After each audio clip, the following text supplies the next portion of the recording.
Hey, it's the Giant Bombcast. It's July 14th, 2020. This is perhaps the most scatterbrained, scattershot I have ever been for one of these home. One of these homecasts. Who wants to host this thing? Homecast. Anybody? Get somebody from the chat. Show of hands. Yo, I got it. Thanks for tuning in, everybody. This is the Giant Bombcast. All right, this is us. We got Jeff.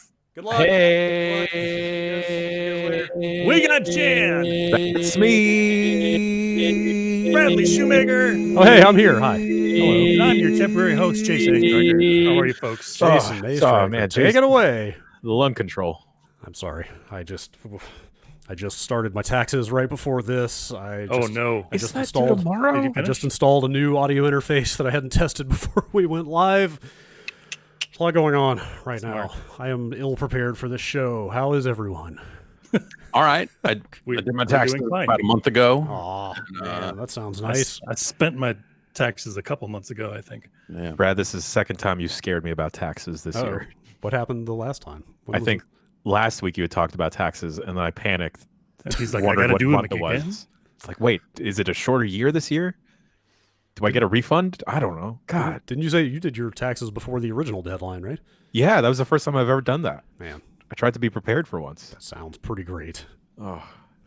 Second year in a row, I've only had to file one, whatever the thing is, a W-2. That's what it is. Yeah. Mm-hmm. Oh, nice. That's clean. Man. That's clean living.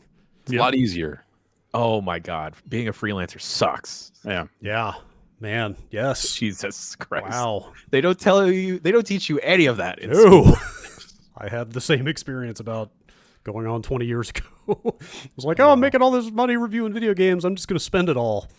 Yeah. And then you Yeah. get to the end of the year and it's like, oh, Man. it's a good thing I got that modest relocation stipend from GameSpot. I moved to California because I'm going to have to spend it all to pay these taxes. Oh, boy. That's exactly what happened. Aw, Anyway. that's a bummer. Yes. Yeah, what's new? What's going on? I don't know. Just for me, it's just been all baby stuff all the time. Yeah, man. She's gonna be a year old next week. Congrats. Yeah. She's like standing up on a lot of stuff now, which is fucking terrifying. Oh, she's going to be mobile before you know it, running around. It's oh, like my God. she'll pull up onto stuff and then take one hand off and then turn around and start like stomping while holding on to stuff. So it's like closer every single day. She's revving up. Yeah, she's gonna start hurting herself a whole lot pretty soon here, falling down over and over again until she figures it out. Mhm. No, it's fun. She's also growing what I think are like 1,000 teeth at the same time. Oh, no. So the rough. teething stuff has been super rough. Last night she woke up a couple times screaming. I'm in here trying to play Streets of Rage 2 on Mixer. I know the feeling. And this baby, God, am I right now? The audacity. You're like, come on, baby. We've only got like 10 days left to use this streaming service. Right, Really we got to get on Mixer. Can't this wait until the 24th? Grow your teeth later. Well, I'm trying to grow this audience. Yeah. I bet you've probably just about got Mixer all to yourself at this point, right? Oh, I think everyone that is a Mixer user is still on there. They just all have, it's like Mixer, the front page still has like the strip of like, here are our featured partners, but all of them have like status messages that say, come on Twitch and follow me on Twitch. Oh, But man. they're all still streaming to both and saying like, hey, you should move over to Twitch. I'm over there too. And not a lot of people I've seen saying like, come on over to Facebook Gaming. I'll be there. Oh, like, right. I've not seen a lot of that, but I admittedly I haven't dug in too deep to Mixer to see who's doing that sort of stuff. But Nor should you. that's I have not been following that stuff all that closely. But Any YouTube types on there? Sounds like no, everyone I've seen has had a message saying, "Come find me on Twitch." Okay. I don't think that I've seen a lot of people saying, "Come find me on YouTube," other than Ninja. I was gonna say a certain Fortnite streamer seems to have relocated to YouTube. Oh. Yeah, Is he the only one? When he's not weighing in on TikTok, he's Or the universe. or the universe, Reality. which is kind of the same thing. Yeah, no, I don't know. The other thing was like, he's put videos up on YouTube before, so it wasn't necessarily like a sort of thing where it was like, hey, I'm on YouTube now. I wonder what'll happen with all that. Like, he signed a deal with him? No. Oh, he did not. No, it sounds like he's still just kind of out there doing whatever business dealing he is doing. Waiting for Twitch to make him an offer. A free agent, huh? Just like John Cena now. Right. Yeah. So I don't know. Maybe maybe he'll start a new thing, which doesn't seem like a smart move. If you look at Mixer, like I feel like if Microsoft kind of can't make it happen, with a new service that actually has like really strong technology at its base, I feel like starting a new streaming service for games that has no other real hook to it doesn't seem smart. Also, do you think the Mixer implosion is kind of like the beginning of the end of those giant exclusivity deals? Because I mean, if they signed the biggest streamers on Twitch and nothing happened with their service, like you're always going to have some sucker who comes in with too much money, who thinks that they can, who looks at Twitch and goes, we can do that. Yeah, you're always, the same way people are still making battle royale games or whatever. You're still going to have like some investor somewhere who's going to go, we're going to take a big chunk out of Twitch. Just who's the guy? Bring me the guy. Right. Exactly. Get us the people. Get us the ninja. Give me the names. I feel like ESPN is about to like dive like so many years too late into live streaming games. Oh, I wonder. Because I'm thinking like, who, if it's not like a tech conglomerate, it's got to be like a cable network. Sure. Yeah. Really? Huh. I can see. But like they're kind of the same thing now, right? Like sure. It's all the same thing. It's all owned by Disney. Right. So wasn't ESPN2 moving in that direction at one point? I swear like they esports stuff. Yeah, they were like broadcasting like the Overwatch League finals maybe. But like I feel like that's a stopgap when there's no real sports happening. And like I feel like since the pandemic really got rocking, there's been kind of this swell of people saying like this is going to be huge for esports, and I really think it's going to be like this is going to be huge for esports right now, and then as soon as like other sports are back, like none of those networks, they just need to fill time. They just need to fill it. Like they just need programming. People need content desperately. Yeah. Which is why you have wrestling organizations putting on shows no matter what, where they're like, well, what rules can we bend to get on the air because they need this content? We've signed contracts. There's too much money involved for us to stop. Yeah. No matter how many of these people get sick. And so it's, there's just a lot of that type of desperation, I guess. But also the idea that John Q football is going to flip on TV and see Overwatch and get super into it seems like maybe a stretch. Like I'm sure there's some percentage of people, right, that'll like take a chance on it because there's nothing else on, and they'll be like, well, like there's some percentage of people that might stick with it, but.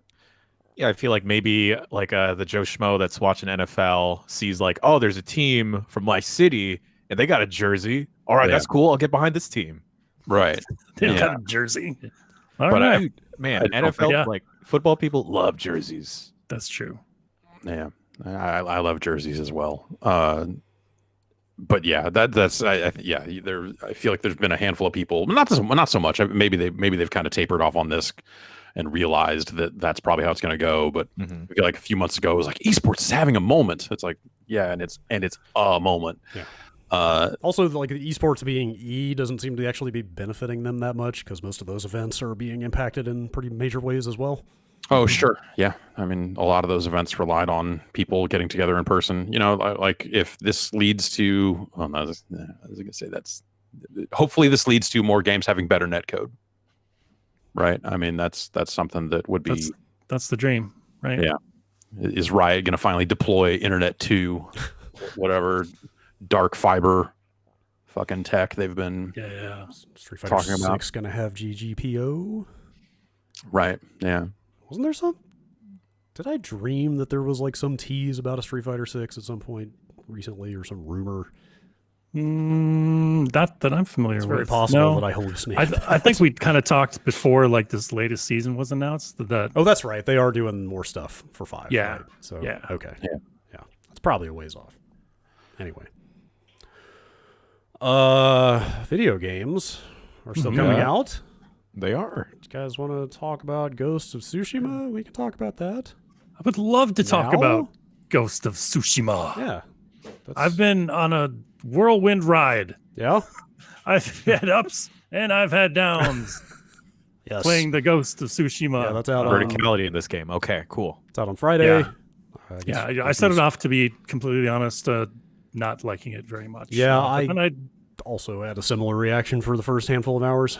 And that's, there's a handful of reasons. The systems are just too heavy. I think, I ended up liking it an awful lot. And then now I'm coming around to it and going, maybe I've seen all that I need to see. I think you're quite a few hours deeper in than me, but I think I am following the exact same trajectory that you have. Oh, yeah. Which is, I thought it was pretty bland for the first 3-4 hours. And then I hit a point where I started liking it more the more I was playing it. Right. But I also suspect that I am approaching like my peak with the game. Yeah. And then at a certain point, I'm probably also going to plateau like you and be like, I've seen a lot of it. Like, and it isn't an open world game. It is like, Sucker Punch is not making a different kind of game. It is. They're wearing that on their sleeve for sure. And not even like a necessarily like a modern take on an open world game. Like it feels very checklisty in the way that like, not like current Assassin's Creed, like old Assassin's Creed it's or Far Cry, just like any number of Ubisoft. Just plug in any Ubisoft game into this sentence, I guess. But it just feels like here's this map full of question marks. Yeah. You're not sure what is there at some of them, or if the rewards are going to be anything useful once you get there. Yeah, and a bunch of. It seems like that there are just maybe not enough different types of activities, so they're kind of strewn through the world. I don't know. You're Jeff, both deeper in it. No, Jeff, there's too many. And there's too many, but like not enough types. Yeah, there's a lot of different types. They start introducing more types of side activities as you get deeper in, but also there are a lot of repeated ones of the ones that are there. So not that they're like repeating dialogue or anything, but like the sentence is very formulaic, and it's not necessarily bad that we can see the inner workings of the game. Is that they're not really doing anything above and beyond to try and obfuscate the what they're trying to do, the gamification of everything. I mentioned it's very system heavy, and I think to its detriment, but it's also formulaic to a fault. As Brad mentioned, we kind of hit a peak, and then once we started seeing the same stuff over and over and over again, it's like, I don't know if I need to see more of that. The story is not completely, original or anything like that. I don't think they're going for like an original take. I think they're paying an homage to old, samurai flicks, and they do a pretty good job of that. But like I said, I've been going up and down with this, and the biggest downside I've actually had is the combat. Really? I kind of like it. It's not terrible. It's not. I didn't like it at first. There's a big learning curve to it. Yeah, sure. I could see that. There's a parry system. Parry block. Yeah, it's a pretty reactive combat system. Like you can't really get in there and mash to just beat people down. Like it's a lot of you have to dodge parts of the game. You absolutely can mash to beat people. Oh yeah, like very quickly they start throwing. Like there's the guys with dual swords, there's guys with spears, there's guys with shields. Like there's after like 3-4 hours, you pretty much have to parry or dodge or do some kind of reactive move to open people up to deal damage. The pain in the ass about it is that it's stance based. Like those enemy types that you mentioned. You have to go into a specific stance in order to go on the offense with them, and that's one of my biggest pet peeves in like action games. Is like you have to use the red weapon to hit the red enemy, the blue one to hit the blue one. I hate that, and there's an awful lot of that. So I think 4 different stances. Yeah, I'm like 1 pip away from getting the second stance right now. I didn't realize they were going to require stances though. Like some of the later moves in the tree that I looked at said like, oh, you can do this move in any stance. So I assumed it was going to be a lot more. Yeah, you can kind of mash your way through it, but to be effective, I think you definitely have to, go through that flow of just like switching to this stance, doing those attacks, and then switching to another one. That's when I actually started to enjoy the combat a little bit more, because there was a little bit more depth to it. It was a little more offensive based as opposed to just like kind of sitting there and waiting. In the very beginnings, it's very defensive, and you die in like a couple of hits, right? So you're just sitting there waiting for an enemy to attack. You've got to dodge it or parry it. There's also unblockable attacks that you've got to worry about. So when you're sitting there in a defensive stance, that gives you the enemies the opportunity to surround you, and that's when you're really screwed. And that's where I was really not having fun with that game, is in the beginning. But later on, you unlocked more ninja weapons and stuff, kunai, and two different types of bows. They give you pretty quickly, start giving you like get out of jail free kind of abilities. Yeah, but I think it's actually too much stuff. Like it's like you're meant to fire these off on the fly, but when you've got to hold down L2 and then select what kind of weapon on the D-pad and then select the ammo with the right buttons, that's 3-button combination that I got to do in the middle of combat. Granted, I can memorize this stuff after a while, but when you're first trying to learn it, it does not flow very well, and that really stuck out to me. But it's getting better. It's getting better as time goes on. Yeah, the combat can kind of get on top of you. I like the health system, even though it's a little bit punishing, because you basically have to you have to earn the ability to heal back from combat. Like and that's kind of cool. You build up a, what do they call it, resolve or whatever, yep. and you cash those in to heal. Also, I like that there's no in-game justification for healing. You don't like drink a potion flask or whatever. No, you just like hunker down. You just sort of like will yourself to heal in a way. That's how I do it. Yeah. Yep. Exactly. But you do have to. It's not quite the Bloodborne thing of like waiting in and hitting guys to get health back, but it's kind of that. Right. It's like so you get resolve from. Right. And there's like charms and stuff too, like equipable items that'll give you more resolve for hitting enemies, or if you get hit, you get more resolve. Yeah, there's a lot of customization around that stuff. But typically you have to parry, or you get like certain types of kills, or like pull off combat moves to get that resolve back. So you kind of have to like earn health back, which is kind of interesting. Mm-hmm.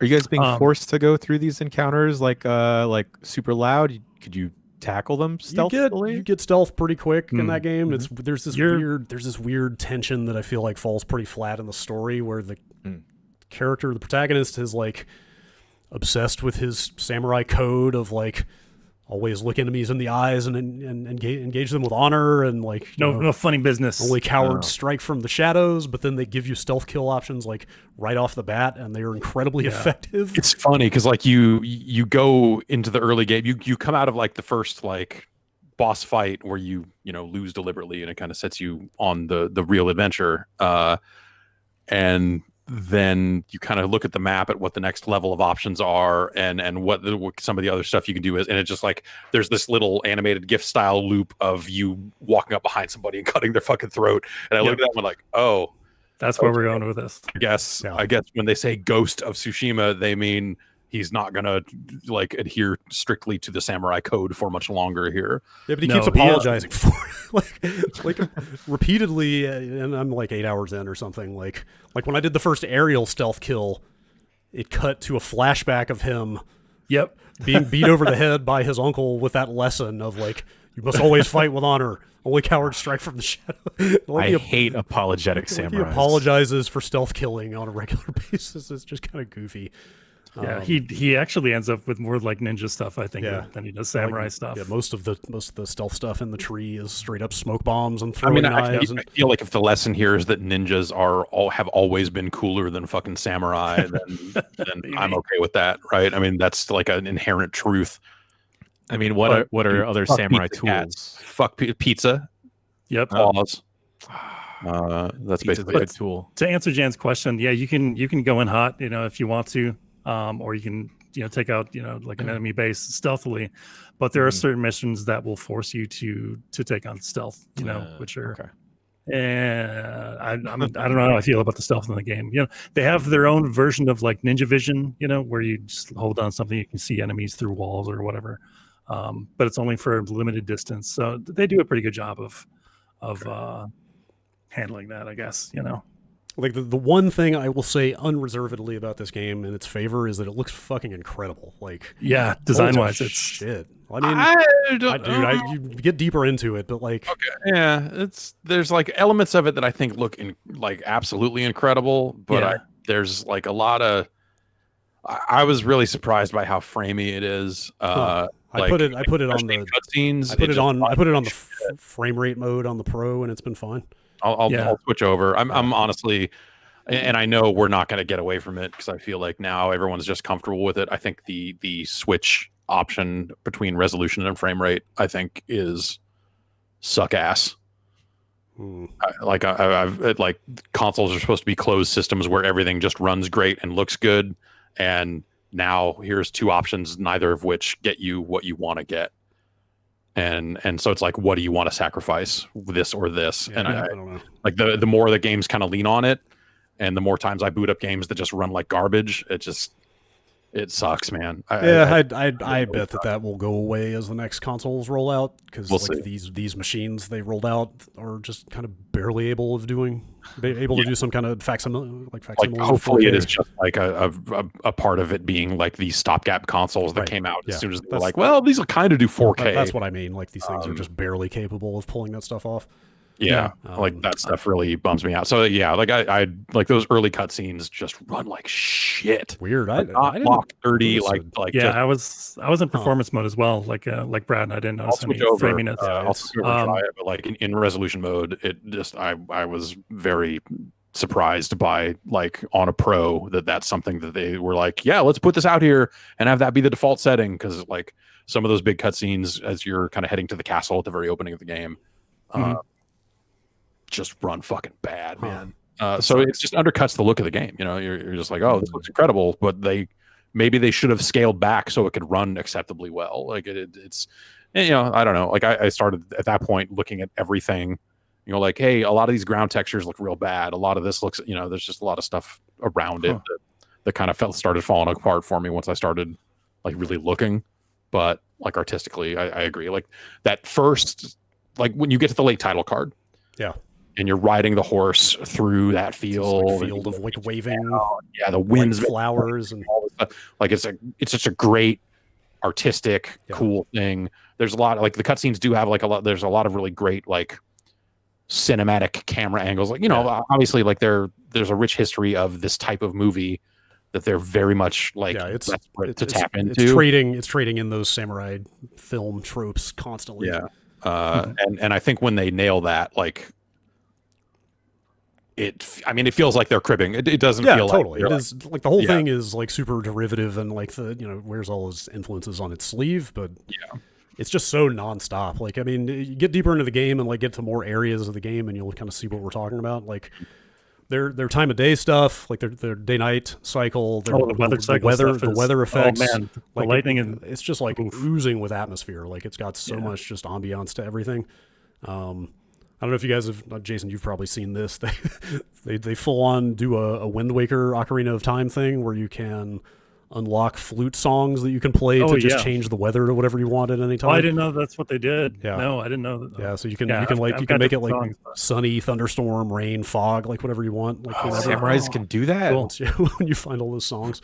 Only when they're half ninja. Yeah. Damn. But like the world design, like aesthetically, the world is so heavily stylized. It's just like that opening field you're talking about with the late title card, like that's everywhere. Like everywhere you go, it's like fucking pouring cherry blossoms, or like here's this forest of like golden leaves everywhere, or like, you know, it's just constantly like stuff waving in the wind. Like it looks fantastic.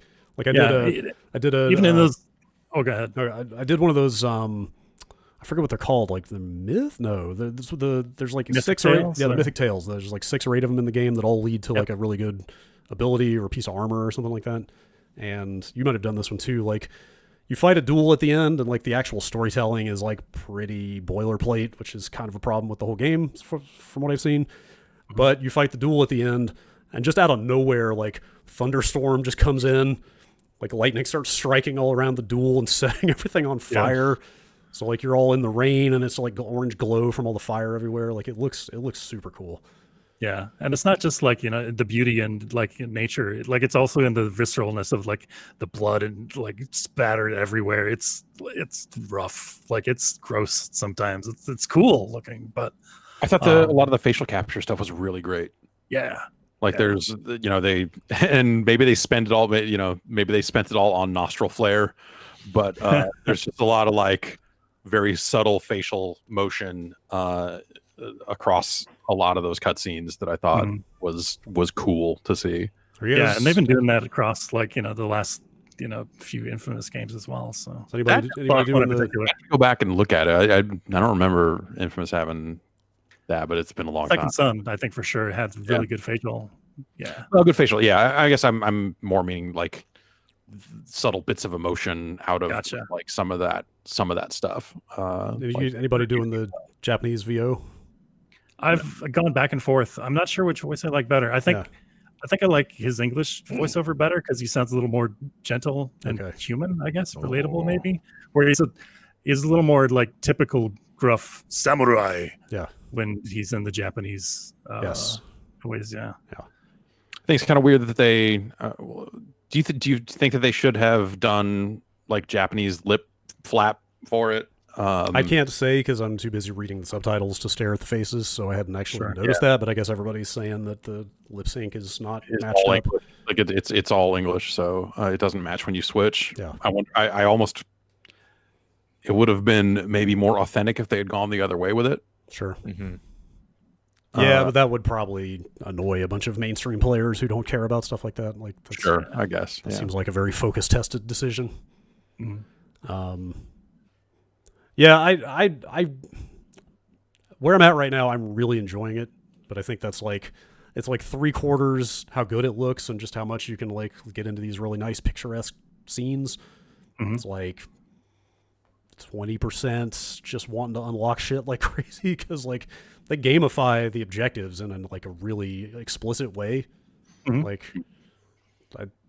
Jeff, maybe you haven't seen this yet, but like pretty quickly once you get in there and start unlocking side mission icons, when you highlight them, they tell you exactly what you're gonna get.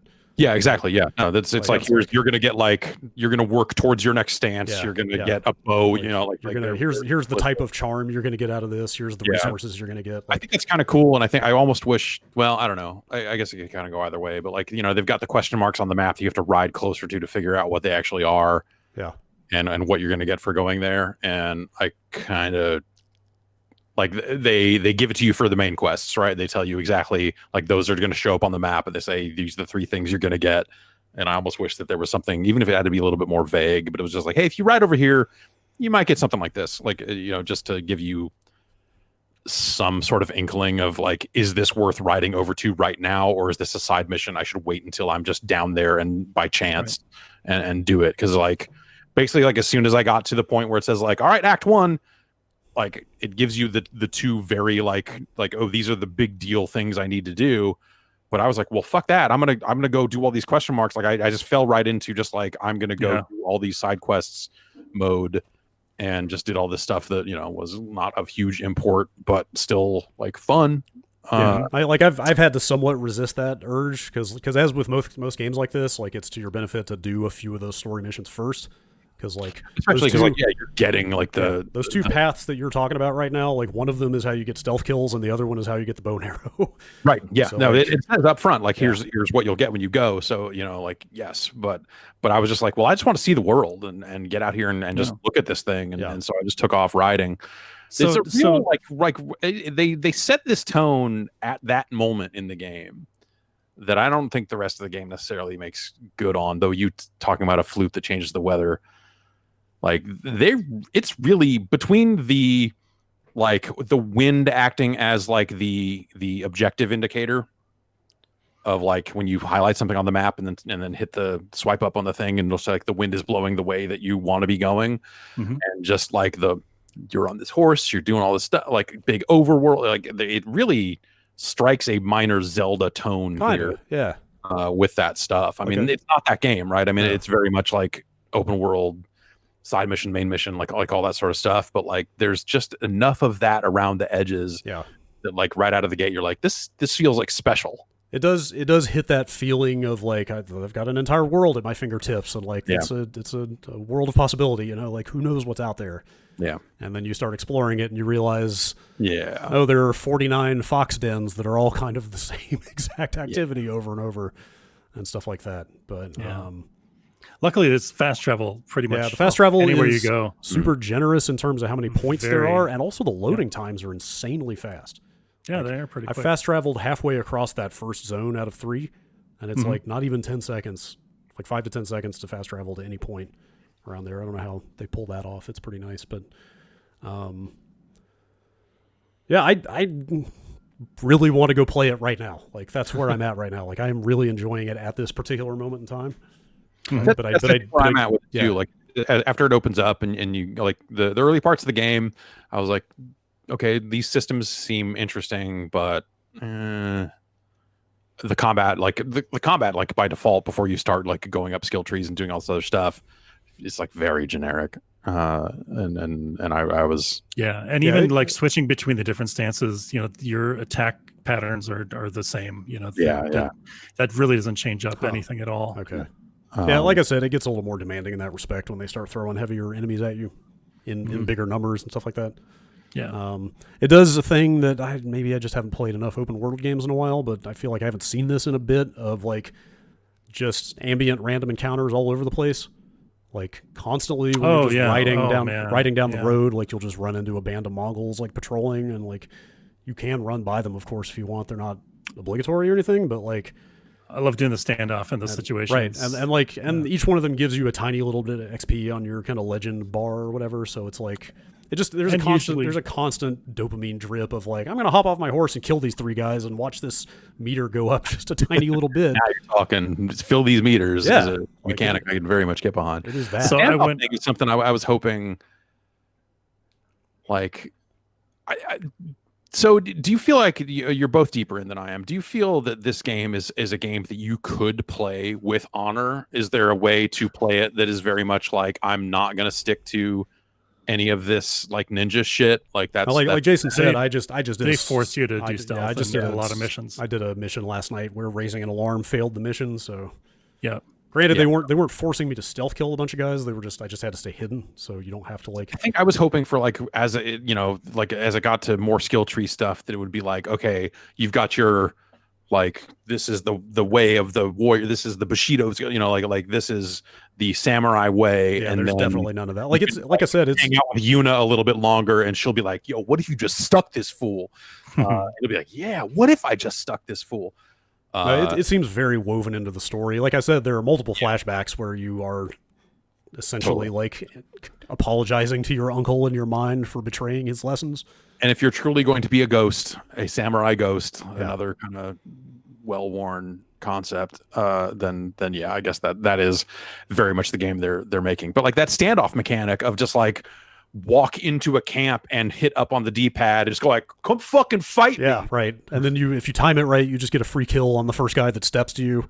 And it fills your resolve meter, and then you just start fighting the rest of the guys. You can max out that tree, kill up to 3 guys at once. Right. There's also armor that'll give you 1 more. Wow! You do that right, 4 motherfuckers. That would actually just about that would just about clear some of the early camps that I've run into if you had that. Yeah.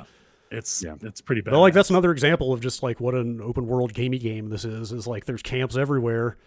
And you just go in there and clear them, and then that means you take them for your territory. It's just it's a very repeated video gamey task that you just that do was the thing. Like when I first got into the open world and started riding it off in direction of one of the question marks, is just like I passed like multiple bandit camps on the way. And I stopped at the first one. I was like, all right, fuck these guys. I'm gonna get in here and call them out, and we're gonna go. And then from there it was kind of Far Cry camps, right? Yeah, exactly. It was very much like, oh, okay, now I know exactly what this game is. But if you kill the leader of enough of those camps, then you unlock a pip on your next stance. That does sound nice. Don't you want all the numbers and meters to go up? Like honestly, yes. Like there's I don't hate this type of open world game. By default, I want like those games to be like better and different and find different ways to use those systems, and it doesn't seem like this is like fully successful in that way, but this game seems totally all right. It is. There's nothing like outright bad that I can think of about it. Like at worst, like its worst sin is that parts of it are just pretty bland. Like the writing and the quest design, like quest objective design, are both like as straightforward as they could possibly be. Like I won't get into it, but there's like a couple of early side missions that stand out to me of like those have interesting premises, like that's just like I go investigate this haunted forest where people are said to enter and never leave, and then you go do that side mission, and it plays out in the most straightforward way you could possibly imagine. Like there's several other side missions that have been the same way of like, they even came up with like an interesting premise to push this 15-minute long gameplay sequence. And then both the story reveal at the end of it and the things I did to complete it are like as unimaginative as they could be. Like it's just imagine it being multiple episodes of Scooby-Doo. Sure. You're like, this is a mystery. Oh, wait, it's a guy in a map. Okay, all right. Yeah. Or like those fox dens. Like you find a fox den and the fox is supposed to guide you to a shrine where if you pray at enough of these shrines, you get, I've already forgotten what kind of upgrade. Charms or charm slots. Right. But like in most of the cases of the following the foxes I've seen, there's not even any like platforming or climbing to do. You literally just run to where it runs to with no obstacles. Later on, you get some platforming stuff. Okay. Maybe they get a little more interesting, but like I've just been kind of shocked at how shallow some of those side activities have been. Yeah. But again, they look great and they make meters go up. Like it's kind of they do that constantly. It's like a welcome, like I don't want to say mindless. Like that's not that's more critical than I mean for it to sound, but there's something welcome about this right now of just like, I'm just going to roam this world and do whatever I find, and it's going to look great, and it's going to give me more trinkets and meters, and that's fine, right? So. It's good. Yeah. Nothing wrong with that? Yeah. So. Just like Devolverland. I don't know. I played through that thing last night. I was very excited. Novel. I was very excited about that thing for the first 15, 20 minutes. Yeah. And then I just didn't like the security bots, to be honest. Yeah, like I think that thing would have been fine without a gun or security bots at all, probably. So for people, so Devolverland is it's a marketing game. It's a free marketing exercise on Steam. Yeah. Devolver had like whatever their not E3 thing over the weekend where they talked about some games and did their thing, I guess. I didn't watch it. But this time they put out a game alongside it that is like, it is a game set inside a canceled Devolver themed fake E3. So it's like they built a fake version of the LA Convention Center that at times is very accurate and at times was not accurate enough for me. Yeah. Like, I'm going to walk out this door and then I'm going to walk between the halls. I wonder if they put the food trucks in here, and then you walk out and you're like, oh, they totally. Like I was excited to go up this.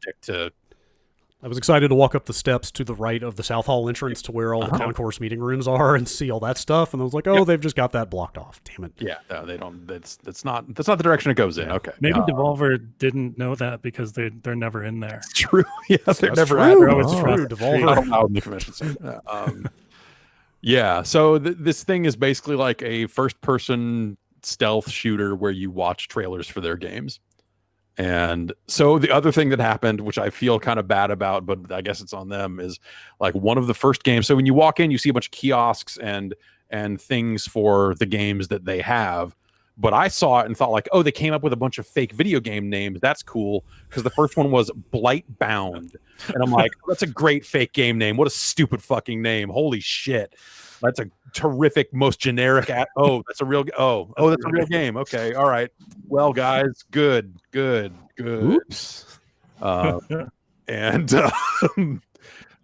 yeah. So, but yeah, you get in to walk around all these big elaborate booths that they've fake built for their games, and then you have to watch the trailers to continue. And they hid like collectibles in there that unlock more unannounced games. Yeah, did you finish any of those? I didn't find all of them. I got the disc. I think Disc Room is the one I got. Okay. But there's a Tinsley PR booth in there, which I thought was cute. I saw that, and I was like, most people are just going to gloss right over that. But I think that's cool because that is actually their PR firm.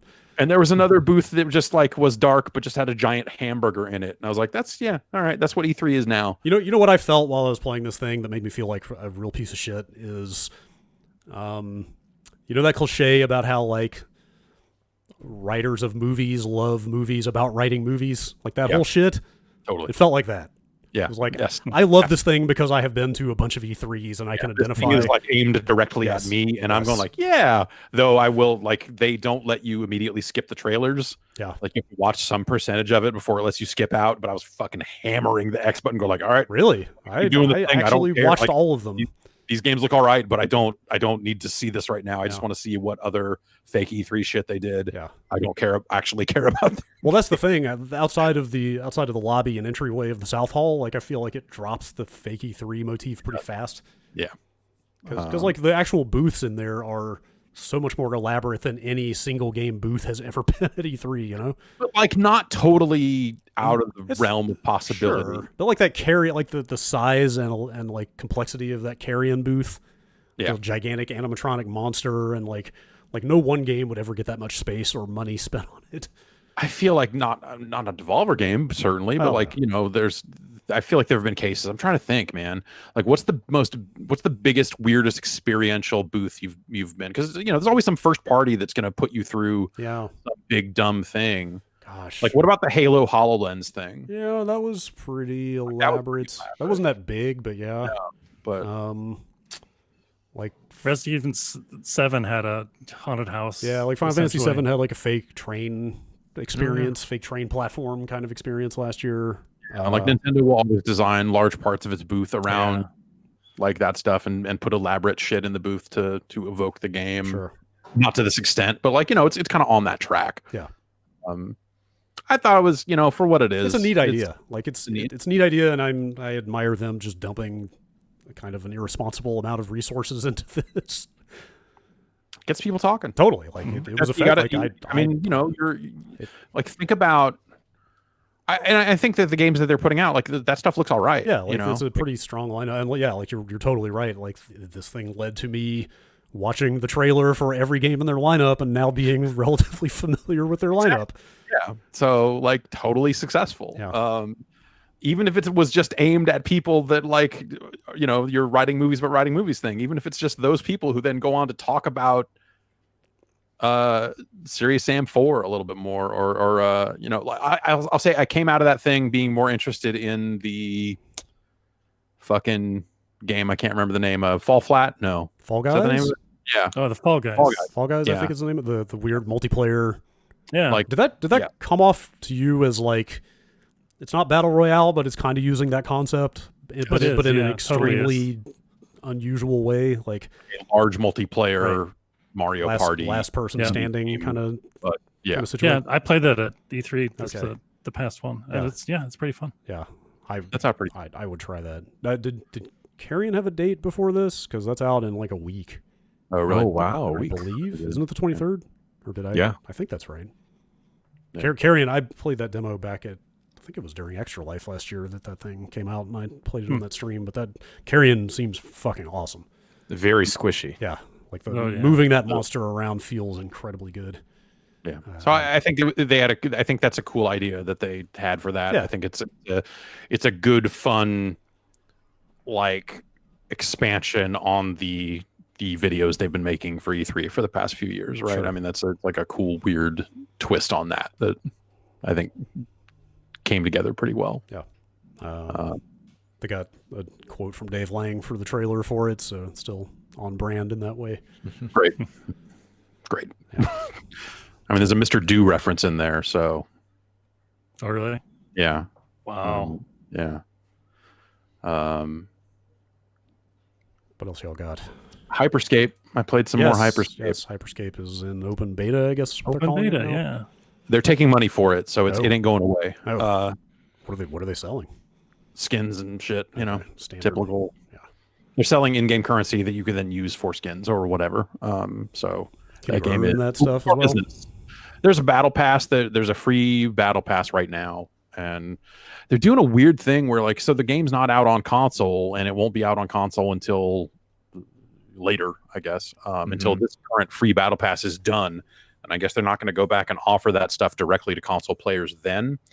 So their solution for that is, if you're a console player, go watch a bunch of Twitch streams with your stuff hooked up, and you will earn levels for the battle pass that way as well. So the game's got Twitch hooks in it where people can vote on events and all this other stuff, like low gravity mode, or it's like a 20-second long infinite ammo, like that sort of stuff. So I guess they want to have those Twitch hooks be deep, and so basically for console players who can't play the game right now, they're more or less saying, go watch it on Twitch a bunch, and you'll unlock all that shit from the battle pass that way, which doesn't sound like fun to me, but hey, that game's all right. They have the proper solo mode in it now. Cool. It's not just their dark haze, like weird fog mode that I didn't think was great. And playing some more of it, I think my only real problem with it is I think the weapons are they come across as super weak. Like there's just the time to kill on it is really high. And that's not great. I wish it was a little bit. I wish the weapons pack more of a punch. Instead, everything feels just kind of weak, and that's not super fun. But other than that, that game seems enemies are like escaping encounters. Like, is there high mobility? Yeah, it's very high mobility, and all the characters are like relatively skinny humanoid figures that just like scamper away pretty easily. Damn it. And you see damage numbers popping off of your shots that'll be like 4. Okay. Obviously the numbers don't mean anything unless you know the totals or whatever, but like it's just like you're dumping ammo into these guys, and it just seems to just take a little bit too long to drop somebody. And I wish that was better. I think that would make the game more fun for me if the weapons were just better, more impactful, whatever you want to call it. Like Apex kind of had there was similar complaints about Apex when it first came out. Like, I wonder if that's just a mass market decision of like, trying to make sure the most people have at least a somewhat good time by making sure they don't just die from a headshot instantly, constantly. Sure. Yeah. I don't know if that's just a balance consideration for them. Yeah. Potentially. Yeah. Yeah. So that's out there now, and you can just play it on PC. You don't need to jump through any weird hoops to get into it, as far as I can tell. Except install the Uplay client. Oh boy. Well, yes, that is the ultimate hoop of jumping through of installing the Uplay client. But I'm already playing Trackmania, so I'm already stuck in that hole. Oh, is new Trackmania not on Steam? I mean, I know there's like the kind of it's on Epic, and it's on Uplay. Huh. So yeah. Do Ubisoft games on Epic install the kind of thin Uplay client? Okay. They do. Yeah. Interesting. So same type deal, basically. What else? I played some Superhot Mind Control Delete. Oh, right. Exciting. Early access this week. Yeah. They put up the full build of it for anyone who bought it. I guess anyone who bought Superhot and anyone who buys Superhot over the next couple of days left here will get this for free. Oh. But also they're selling it if you just want to buy it.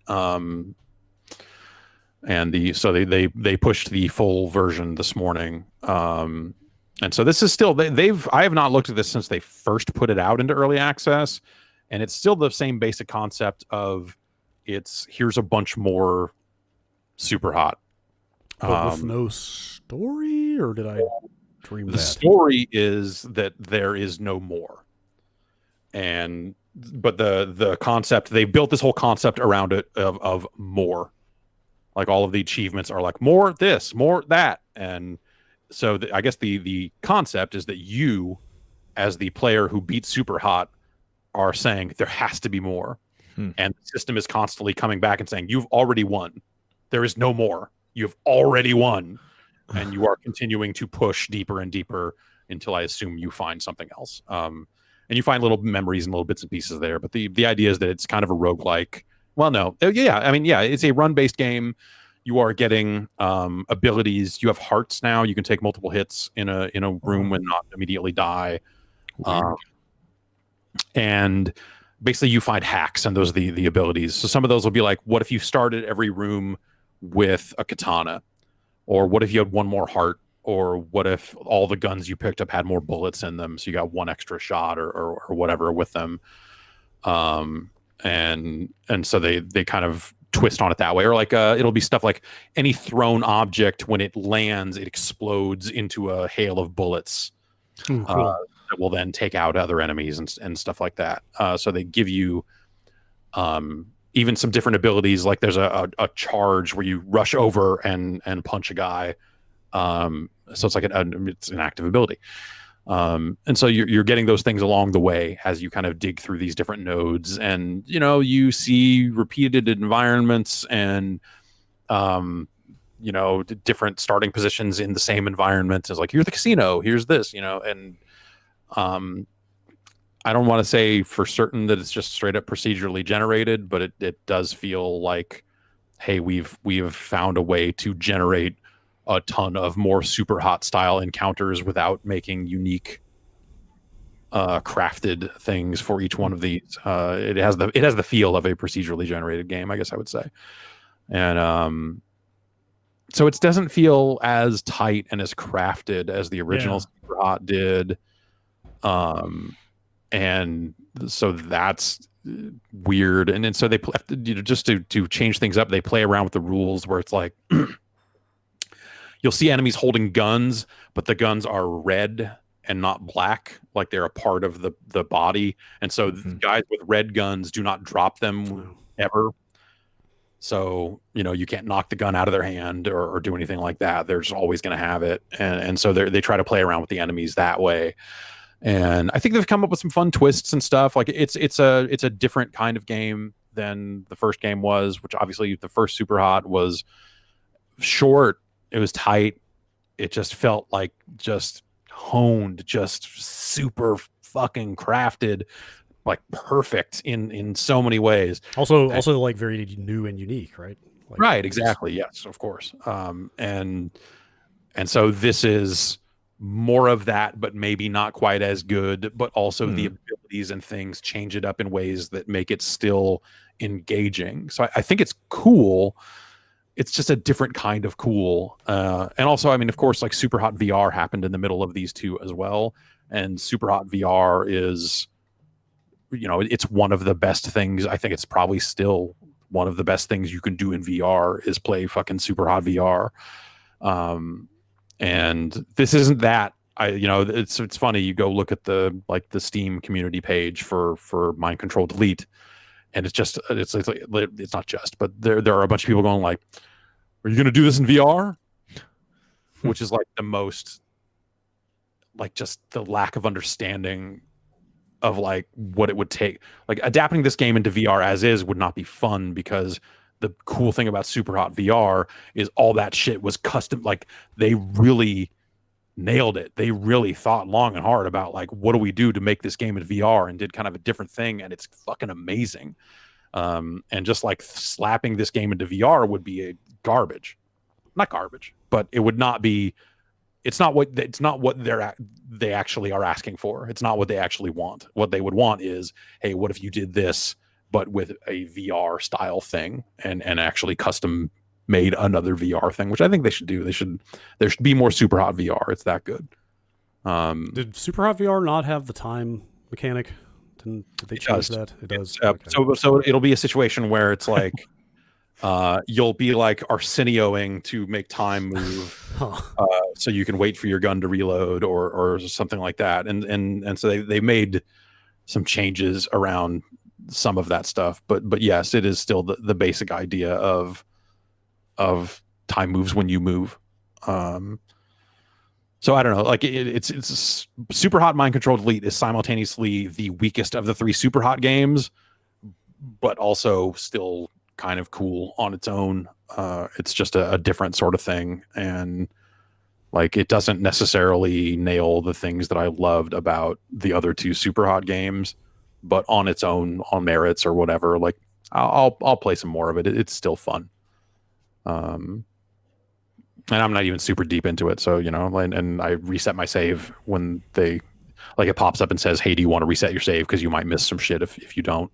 So I reset my early access save and started over. So yeah, that's out right now technically, but if you bought Superhot and you just want to get it for free, I think it'll be out in 2 days that way. So you should I assume you just get it on Steam, or I think it might be.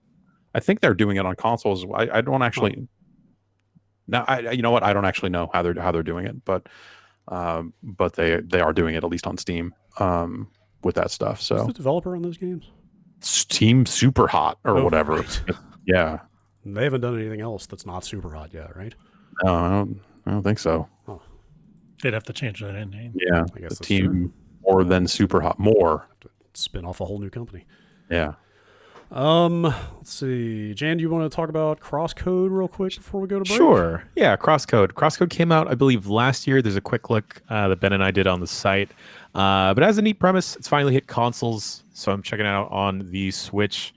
It's basically it's basically dot hack, right? Except it's isometric, and you're a character that has lost their memory, but you've been rebooted. But you're a virtual person in an MMO, and I just love how much it leans into that you're playing an MMO, but it's a completely single-player game. Still fairly early into it. I'm digging it a lot, though. It's a lot more puzzles than I thought there'd be. Yeah. But yeah, the writing has been incredibly well done. The gameplay kind of reminds me of the first Anodyne, which I guess is basically like The Legend of Zelda. But you have a dodge mechanic, and you can ricochet bullets because you're like the class of avatar you're like a spheromancer or something. That sounds right. Yeah. So you're just shooting spheres at enemies. And there's like a mechanic of there's a dodge mechanic, and then there's an interrupt mechanic you can do with some of the enemies. Some of the combat segments actually have been pretty tough. But there is an accessibility feature in the game where you can kind of adjust how the enemies behave or how much damage you actually take. The puzzles, I've kind of bashed my head against a couple walls. Only for me personally, I think because it's isometric, I'm having occasional troubles seeing what I can actually jump on or what I can jump on, like with the verticality. It's been performing pretty decently so far. Some people in the chat were asking about Switch performance. I've heard at a couple of the later boss encounters you will get some slowdown. I haven't encountered any of that so far, but maybe it's just because I'm still pretty early in, maybe like 2-ish hours. Yeah, cool. Great. It's on Game Pass too. Oh, is it? Yeah. Huh. I remember when we did the quick look. The first thing I told Ben afterwards was like, "Man, I wish this was on the Switch." Now dream come true. Everything will get there eventually. One day. If you just wait long enough. Sekiro, maybe. Oh, boy. Oof. All right. See it. I think that's games for the week. I think that's games for the week. That's probably it. I like Ghost of Tsushima. And the discussion may have seemed relatively negative earlier, but I had to get it out. It was chomping on me. I am like maybe it's where I'm at right now, but I very very much want to go play that game like right now. It's cool. I think it definitely seems like it has its ups and downs. Yeah, and I think I was maybe hoping for something that was a little less open worldy, a little less like, oh, this is definitely from the people what made Infamous, isn't it? Yeah, or like maybe a little more modern open world, or like something that pushes that style of game forward a little bit, as opposed to just like settling into a very well-worn formula. Mm-hmm. Yes, there are definitely parts of the game that I wish were stronger, but I also just kind of want to go mosey around on a horse and see what I find. Chase the fox down, chase some foxes and cut up some guys. Those other video modes. I tried the Kurosawa mode. That's super interesting. And I saw it adds like a film grain and some like film effects. It's cool that they did it, but I saw Austin Walker made this point on Twitter today that you definitely shouldn't play it that way your first time through, just because the game uses color so much as a way to cue you into different things. So you're losing all that kind of visual information if you turn that stuff off. Yep. You wouldn't be able to see the unblockable attacks are in red. Yeah. But later on, you get the ability to counter them, and they're in blue. Yeah. Combat cues, environment design. Like there's a bunch of ways that they use color, because you have like your health meter and resolve meter, and like the whatever your current objective are the only things in the HUD. Everything else is kind of like in world. So. I'm not some big Kurosawa guy, but something about calling that mode Kurosawa mode feels like they're just trying to boil down, like, what'd that guy do? I made black and white movies. Like, sure. More to it than that, right? Yeah. It's kind of, I don't know. Yeah. It's a weird name. Film mode. And they worked with the estate or something. Yes, they did. They did. Yeah, I got to see a 35 millimeter print of Ron in college, which is one of his later, I think from the 80s, which is certainly very colorful and was like kind of a mind blowing theater experience. So yeah, I kind of with you, but like most of his early stuff. Yeah, I get what they're going for. It just seems like maybe not quite the. It feels a little backhanded, I guess. Yeah. But again, I think you're just losing a lot from the experience of this game in particular by turning the color off because it trades in color palette and kind of scene composition so much. Yeah. Like I think. God, the photo mode in that game is tremendous. Actually, you can do a tracking shot, but the photo mode is really good. Like I actually used it. You can pull out so far from the character. I used it last night to try to find a fucking boar that I had killed in the tall grass, and I could not find the corpse of the boar to loot the predator hides that I needed to get the kunai upgrade. Yeah. So I was like panning around overhead just to find this fucking pickup. Oh, that's great. You can pop in and out of the photo mode really fast. Did you find it? Yes. Nice. Eventually I found it. Fucking pro tip right there. Last thing I'll say real quick that I just thought of about this game that I appreciate is getting on and off the horse is very fluid. And if you're like, basically if you're at a sprint, you've got to whistle, to make the horse come to you. If you are at a sprint on foot and you whistle, the horse will just run up alongside you. And you can just hit the get on horse button without ever breaking your stride. And you'll just fluidly get up on the horse and then you're on the horse and still moving. Like stuff like that feels really good. I think it plays pretty well. I don't know how I feel about the game having characters named Yuna and Sora, though. Oh, now I have to get this game. Well, Sora is a horse option. You get to name, you get to name your horse at the beginning of the game, and Sora is one of the choices for the horse name. Intellect level. I chose Sora. I went with Nobu, personally. Nobu. That sounded like a horse to me. That's a good horse name. Anyway, yeah, cool. All right, let's take a quick break here, and then we'll come back and talk about some more stuff. We will see you in a minute.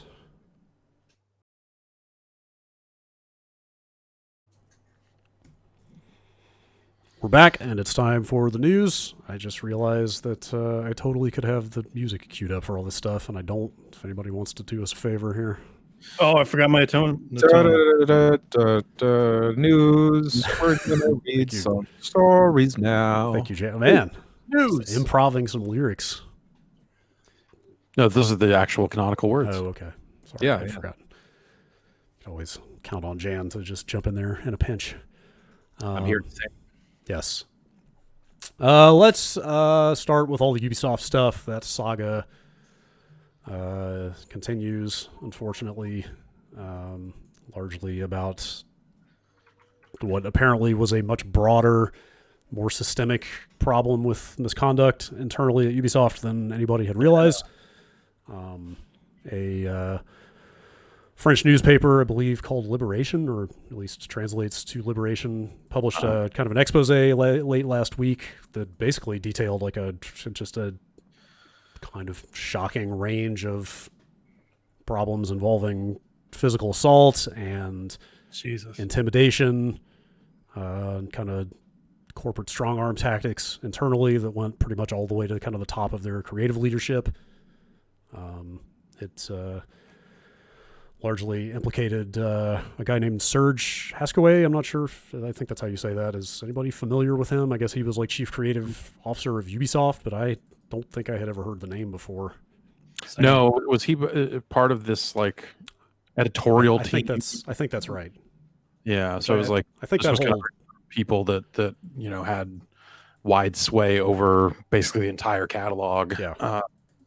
I want to say I read that whole team was like relatively recent in the last year or two. So I want to say they made a big deal about when they established right. that they yeah, but I think I had just missed the formation of that stuff. Anyway, I mean, there's a lot of quotes translated from the French article floating around on Twitter about, like I said, a whole range of pretty shocking behavior. He resigned, I think, within like a day. Like the next day, he stepped down. Yeah, it was very rapidly.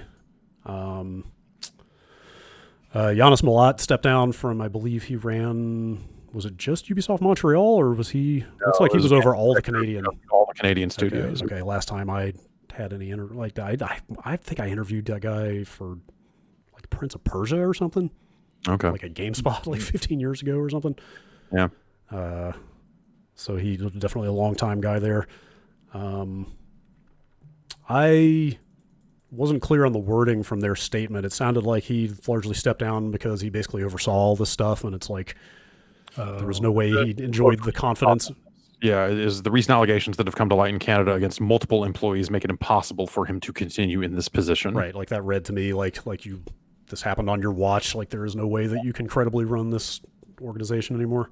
Right, and maybe they probably found something that's like, and you knew about it. Right. There's probably some aspect of that there, I would think. But but I think the strongest like institutional aspect of this is that article alleges that HR was like well aware of all this stuff and went out of its way to suppress reporting of it and give a pass to the perpetrators, and that Yves Guillemot is named in this article as having essentially kind of looked the other way as long as financial results continued. Which then the part of their statement is that he will personally oversee a overhaul, according to this Eurogamer take on the statement. Yeah, I think he assumed the chief creative officer role in the interim, I believe, while this is happening.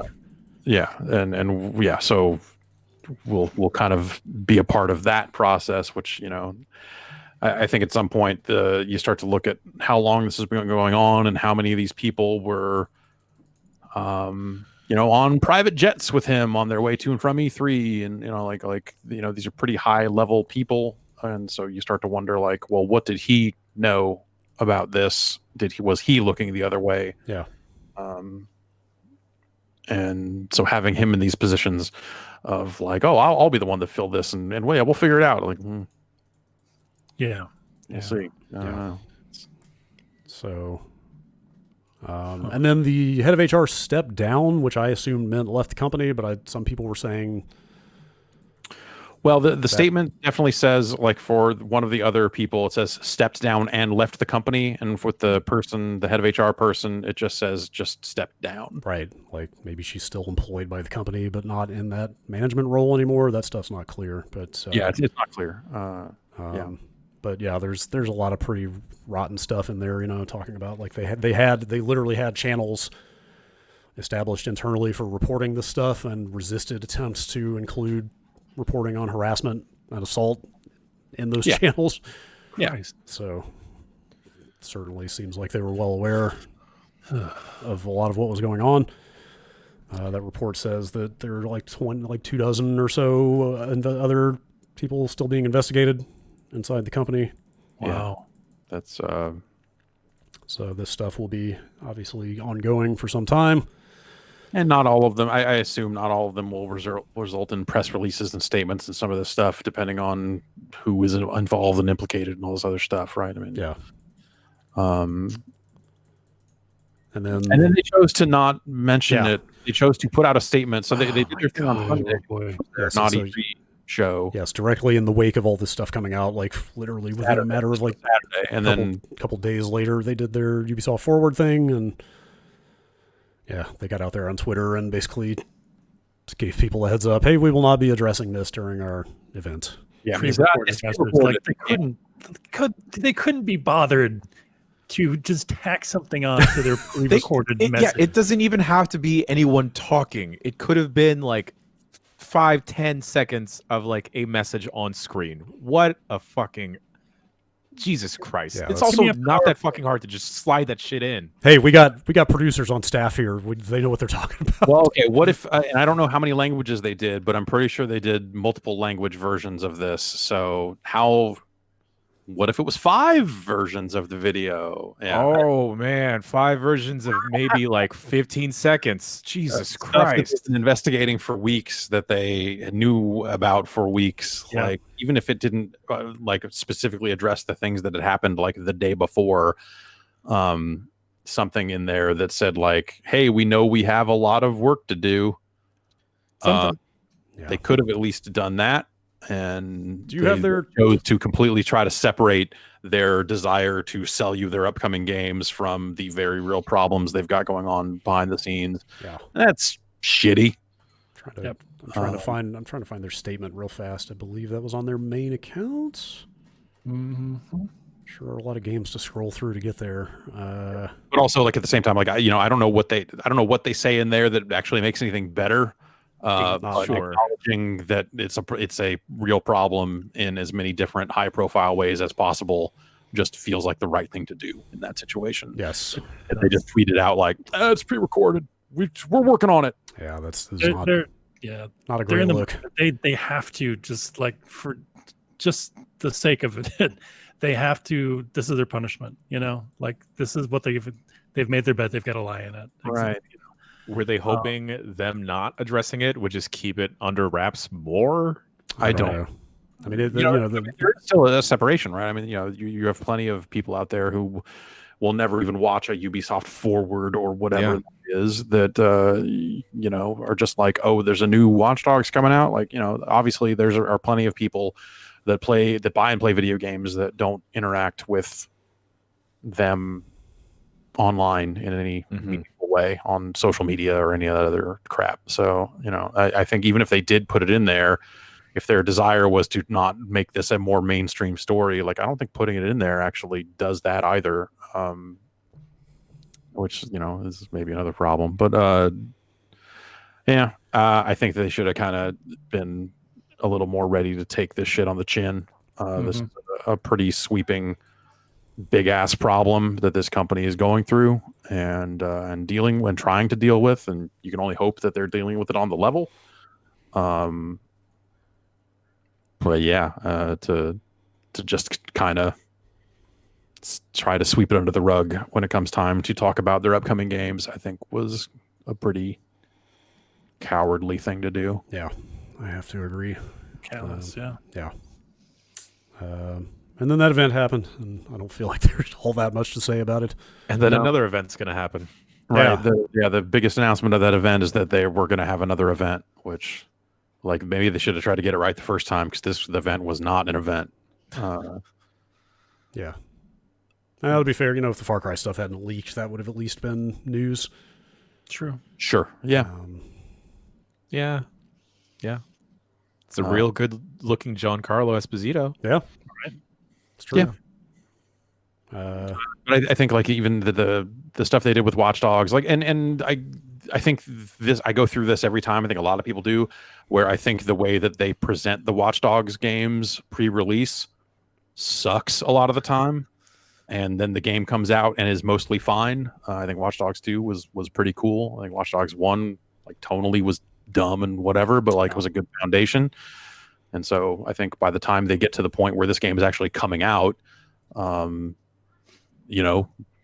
looking forward to seeing it for myself. But at the same time, I think that the way they framed it up, their little short film, their fucking take on the fucking Holocaust poetry thing, it's like, what the fuck is wrong with you people? Who the fuck made this? Why would you show this to other humans?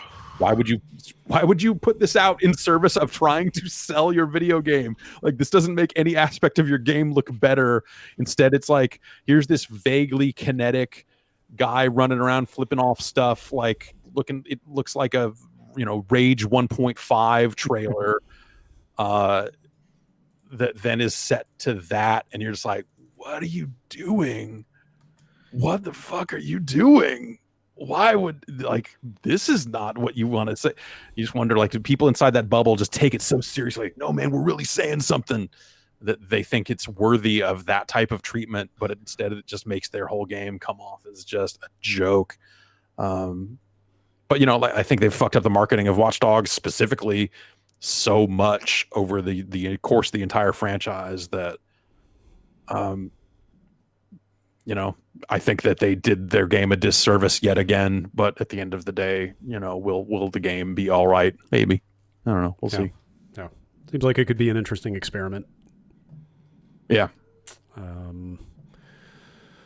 That's kind of, they showed Assassin's Creed Valhalla. Hyperscape. They announced the open beta. Kind of went into open beta. There's not a ton else of major note there. Mm-hmm. It looks like a Viking take on the modern Assassin's games. Yeah. Okay, that's fine. Yeah. All right. Yeah, Alex played some of those games last week. We talked about it some on that stream. Yeah, if you want to go watch that. But yeah, like honestly, like you said, I feel like the biggest actual news that came out of this thing is that there will be another one of these. Right. And because there were a ton of games that they didn't address in any way, shape, or form. Yeah. From like Beyond Good and Evil 2 to whatever Gods and Monsters is. Yeah, Rainbow Six Quarantine. Yeah. That boat game. Yes. That I'm still putting. That's my prediction is that we won't ever hear about that game ever again. I'd say this is probably even money. That you're right. Unless they just to say, oh yeah, we're not making that anymore. Hey, remember Wild? Yeah, but Wild, that Michel Ancel game. Yeah, that was like Sony showed that off. Oh, like did they? Games Week or something. Oh, that was I thought Ubisoft. That was not Ubisoft. Right? Okay. Yeah. Okay, my bad. I thought he was doing that with them. Do you think when Wild comes out, will you play as Zach Wild? If only. Yeah. I can only hope. Did they announce a date for that second stream, or no, they just later this year? Yeah. I'm trying to think like how many of these things are being serialized now. Like Microsoft initially said they were going to be doing them like once a month, although they've kind of pulled back from that. Yeah. But they're doing at least a second one. Ubisoft will be doing a second one. I'm trying to think if has anybody else turned theirs into like a series. Nintendo's dropping. Well, yeah. I mean, like that's what I was going to say is like, is this just everybody else trying to like quietly do the Nintendo Direct? We're just going to do these every so often kind of route.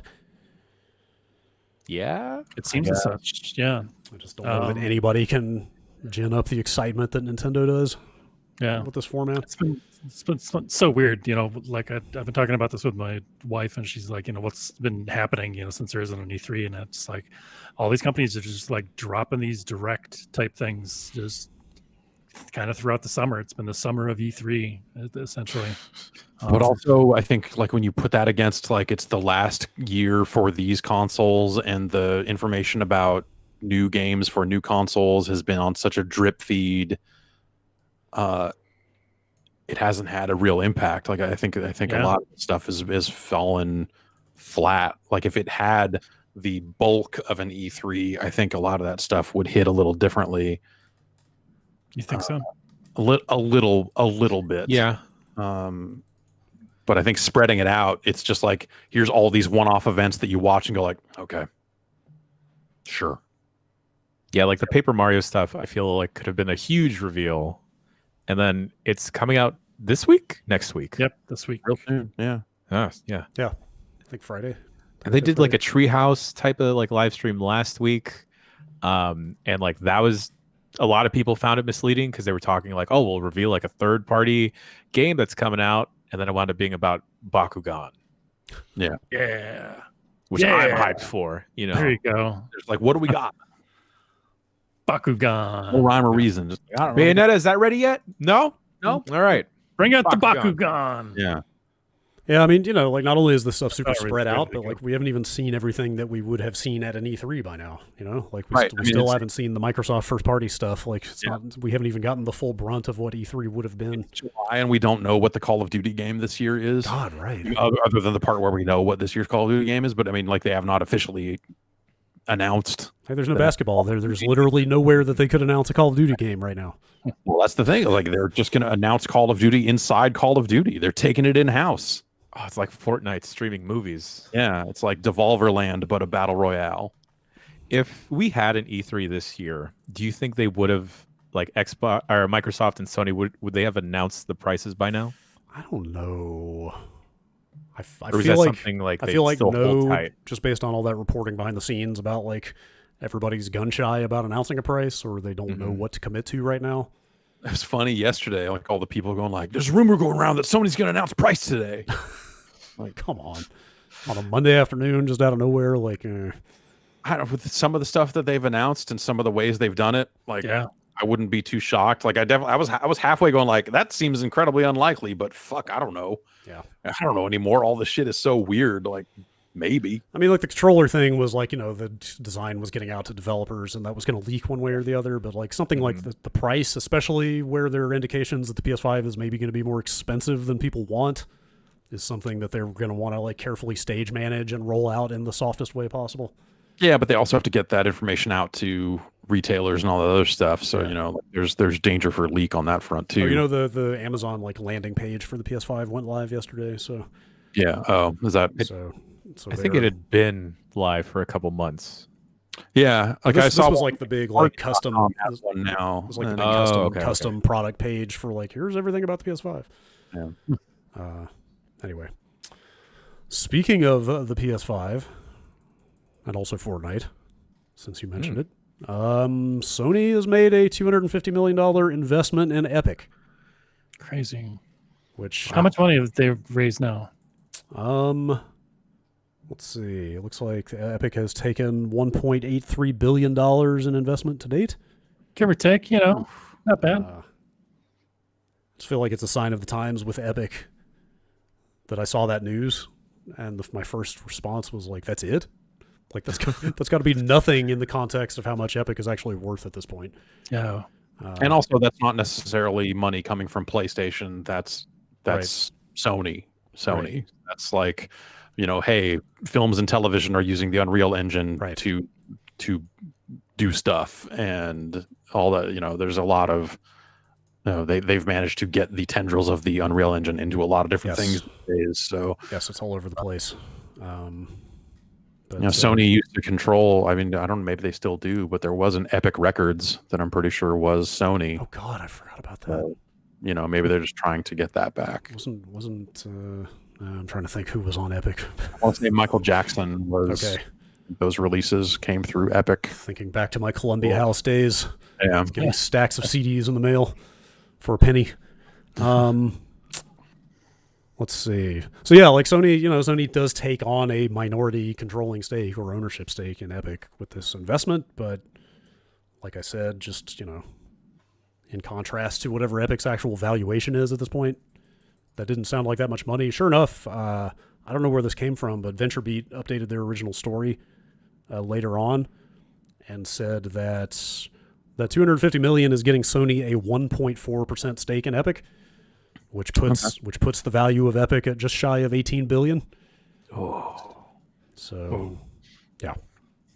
Also, just to kind of give you an indication of how much that company has exploded in the last few years.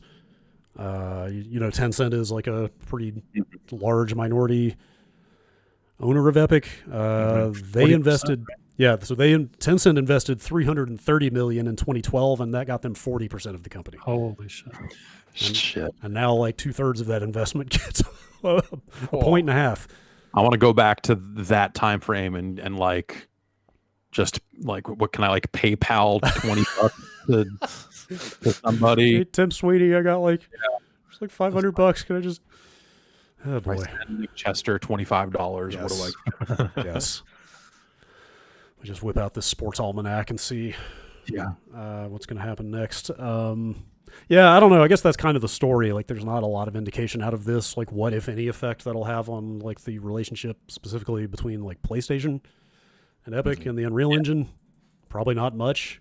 That's Epic's money is it's if suddenly your engine is only available on one platform or the other or something like that, who's going to use that engine anymore if it suddenly can't make Xbox games or does not make them as well or whatever.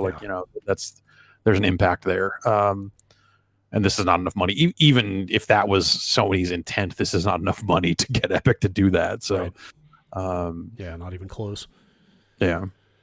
That's Epic's business is in making sure that engine can be in as many different places as possible. It's not. Yes. Yeah. Definitely. This maybe does reframe some of the kind of co-marketing that's happened between PS5 and Epic or Unreal Engine in a different light over the last few months. But anyway, other potential PS5 news, people have uncovered a patent filed in Japan last year about PlayStation 1, 2, and 3 backwards compatibility via cloud streaming, specifically running games for those platforms in virtual machines. Okay. Which I don't... Because, Parappa was already miserable on an LCD screen. Yeah. Even when running on a local platform, why not throw the internet into the middle of that too? Uncharted already felt mushy, so it's not a big change. Yes. Yeah. Right. Ha. The PlayStation 5 is powerful enough to run PlayStation 1, 2, and 3 games natively, or emulated there locally. Yeah, like the rumors about the backwards compatibility on this thing have been flying to and fro for ages, and I'm surprised we haven't heard more definitively about that stuff yet. The Kotaku story where I got this links back to a Eurogamer story from like 2014 about PlayStation Now, and I guess that service is based on like PS3 based actual like server rack hardware. Oh, right. And so this is more of a modern like virtual machine based virtualized kind of setup for those old consoles, but sure. Who knows what that has to do with the PS5 as opposed to maybe just being part of PS Now, or if you'd be able to want to continue to expand PS Now, right? So it could very well just be that, or the Vita 2, or Android-based machine. Maybe we get into some situation where you can authenticate your old game discs and get something out of it. Who knows? But I'm not holding my breath. Yeah, that doesn't. I don't know. That's the dream, right? But yes. Jeff Keighley put out a new Final Hours for Half-Life Alyx. Remember those? Yeah. I edited a number of his Final Hours features many years ago. Well, now there's so much more. That was just text, right? Yes, those were just text features back in the day. He was always very easy to work with. He was a good guy. But I guess I haven't seen. Does anybody watch it? Final Hours of Half-Life Alyx. I guess it's on Steam. Yeah, I saw it on Steam. That's where it's being served. Oh well. I should try to make some time to watch that. But a bunch of info came out of that about canceled Valve projects, which is like something you feel like you never get. Yeah. Ever. It's good that they're finally like able to just like tell these stories and get them off the books, because I feel like the mythical different versions of Half-Life 3 over the years. So now I'm reading this and trying to line it up with like stuff we heard over the year. Yes. I'm trying to figure that the time we heard about the Half-Life 3 game that was VR only, would that have been Borealis? Maybe. I'm trying to remember when that was. What about Hot Dog? I don't think we ever heard about Hot Dog. No, damn it. Half-Life Hot Dog. Yes, there was definitely a period where a handful of people we knew were coming out of visits to Valve saying they had played Half-Life 3. Yeah. I was just going like, man. What the fuck's going on? Yeah. Gosh, I guess I should just rattle a few of these off. At one point, they had a project that internally they were calling Half-Life 3, which was going to use procedural generation. That seems like such an odd choice. Like on the one hand, yeah, but also like if you think back on the history of Half-Life as having like come up with kind of wildly new concepts in the shooter space and like pushing tech forward and et cetera, et cetera. Like if they had pulled that off, like that feels like that fits right into that Half-Life mold. Do you think that was the game that we had heard and never fully corroborated? Though I guess we did get. I think we did run this by one person who seemed alarmed that we knew it. Do you think this was the one that they were outsourcing storyboards? I don't know. Yeah. Black Mesa team. Yeah. Who were then generating the content and sending it back to them without actually knowing what they were working on. Yes, that was a thing we heard at one point. That was a thing we heard at one point. Maybe. The idea here is that this would have like kind of authored like preset story beats, but then in between that it would auto-generate levels and enemy placements and stuff like that. Okay. I mean, like it's not that different from the Left 4 Dead like AI director type stuff, right? Like we're kind of already moving into that territory. Sure. But this would have been a way to kind of make the single player playthrough of a Half-Life 3 kind of change from run to run. Sounds like they straight up scanned the actor for the G-Man for this. They got that far. No. It's kind of interesting to see that both this Half-Life 3 project and also Left 4 Dead 3 are both listed as having been derailed because they never finished the Source 2 engine. Or like the tech, the underlying tech was like the stumbling block there. Wow. Left 4 Dead 3 would have been set in Morocco. Okay. They had a project they were just calling RPG. Solid. Which I think is pretty good. They talk about taking inspiration from Monster Hunter. Yeah, and that sounds... This list, Monster Hunter, Dark Souls, and Elder Scrolls were all inspirations for this. It sounds like this would have been maybe an episodic or a thing they would have put out in pieces. This last bit here in this recap of this that says, after RPG was abandoned, experiments went into turning it into a single-player RPG based on Dota character Axe. Sure. Axe is a real card. If you're going to make a game about a Dota character, I guess give John St. John some more work. Why not? Yeah. People love Axe. Yes. I like Smash more than Axe personally, but there's a bunch of we got a write up on IGN that's got a good breakdown of all these projects that are mentioned in the video. There's a bunch of VR projects that they dabbled with here and there. Hot Dog was a Left 4 Dead VR game. Man, they had a VR project called Sim Trek that had members of the Kerbal Space Program team. Awesome, working on it. Damn. That could have been cool. Yeah, like God, dude, like some kind of Kerbal or like FTL type game in VR could be pretty damn cool. Oh, that'd be so stressful. Yes, totally. God. Yeah. I mean, I guess that Ubisoft Star Trek VR game was like kind of that sort of, but not quite all the way there. With less fire. Anyway, Keely's video features up on Steam, and then, like I said, you can go to places. It's like interactive. There's a bunch of, I think it's kind of a multimedia app thing. Is my understanding. That's cool. There's more. Do you get a T-shirt gun? I don't know if you get a T-shirt gun. But, okay. So. Just hack Devolver Land to replace the video with videos. There you go. Half-Life 3. Now you're talking. A couple more quick stories before we move on to emails. I guess a sealed copy of the original Super Mario Brothers for Nintendo has become the most expensive game ever sold at $114,000. Holy smokes! Is there just a regular version of that, or? So my understanding is it's the first run that they were shrink wrapping NES games. Okay. So, from what I read, this would have been after the NES was on test. What markets was the NES on test in? New York and LA, I think. New York and LA. So, it would have been after that, I guess. It was the first, more wide retail release. And yeah, this one, this is full shrink wrapped. Still has the cardboard, the hang tab on it and everything. And it's graded. It's in nice condition and that sort of stuff. So, yeah. So, you would think rare, hard to find ROMs or whatever, like that track and field game or whatever, or the World Championship game. Events yeah. You would think that would be the most expensive, but this is, huh? Yeah, I'm nostalgia attached to it. You're going to find someone with too much money who's just like, I want the nicest condition. Of course, Super Mario Brothers. Yes, you could certainly argue that this is a symptom of the state of society that people have enough money. Someone has enough money to throw at a copy of Super Mario Brothers. But I have 4 open copies of it here. I figure if I could at least get 10% of that, just tape it up and eBay it. But obviously the rarity here comes from the condition, the state that it's in, and the run, the production run that it came from, and all that stuff. This is as close to it hanging new on a retail rack as you can get at this point.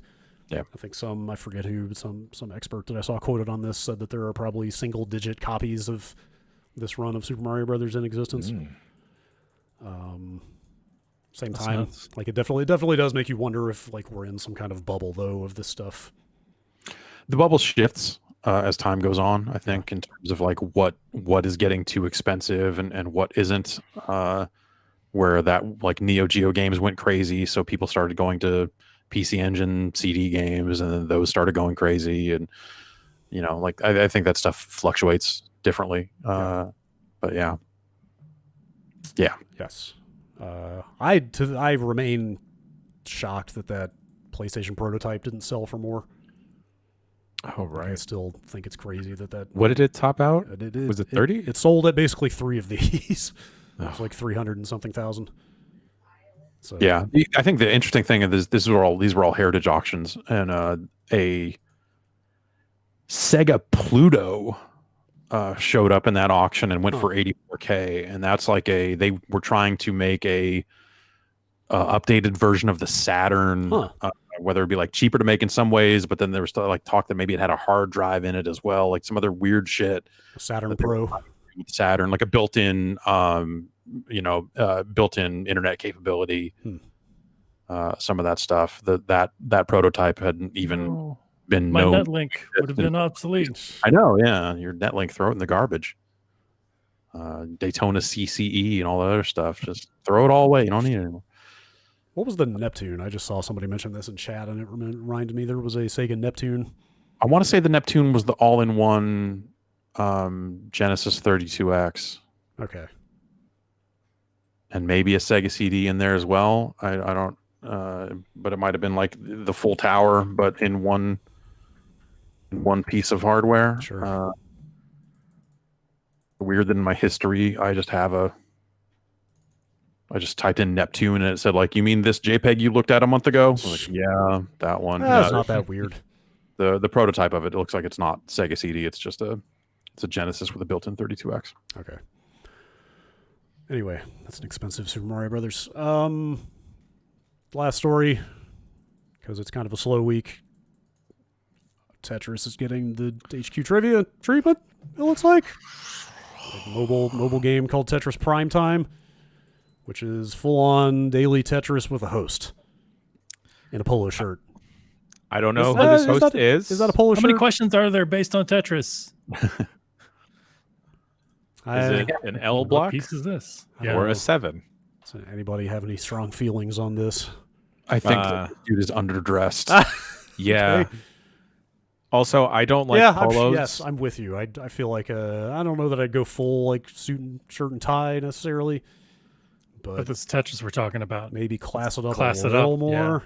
Yeah. If we're approaching this as like we kind of want to make it come off like a game show or something like that. Like that dude just looks like he rolled in off the street. Yes, totally. To be like, hey, it's like Business Casual Friday, and they grabbed a guy from accounting to come down. Yeah, Jen, you seem to have feelings on this guy. Scott Rogowski wore a suit, right? Yeah, Scott Rogowski wore a suit. The least this guy could do is put on like a sports jacket or something. Scott, this man is a consummate tuck in his shirt. I don't know. There you go. He's untucked. Oh, fuck this guy. He just seems like the type that's like he's hosting a knockoff version of like The Soup. Yep, totally. Yeah. Like the New Zealand version for web is hosting this dude. Yep, totally nailed it. I don't mean to disparage this man at all. He might be a nice person, totally. But also, I wouldn't play Tetris on my phone. Yeah. I want not even for roughly a chance of $2,500. Oh, $2,500? That's tight. Would they care if I hook up like a Bluetooth controller? They don't have to know. They don't have to know. They allowed that. If the game supports controllers, that might be something I would be interested in at least looking at. But Tetris on a touchscreen, no thanks. No bueno. They made a very good multiplayer version of Tetris, and it's not this. I would say go play that instead. Yeah. Okay. Yeah. That's it for news. Unless you guys got anything else. There's a Lego Super Nintendo set that's coming out. Yeah, I saw that. Regular NES. Yeah, NES. Sorry. For like $250, isn't it? Yeah. Pretty pricey. It's nuts. Yeah, but you can make your own Mario levels, kind of. Yeah, and it's got a crank on the side. You crank it. Kind of cool. Yeah, it is. Kind of really but cool. $250, that's a lot. Yes. I could buy 2 of Vin Diesel's cars from Fast and Furious with that type of money. That's right. Easy. That Dodge Charger's beautiful. All right. I move that we take another break before we come back and read some emails. Sounds good. All in favor? Aye. All right. It's bad. Well, tiebreaker. We're taking a break. We shall be right back.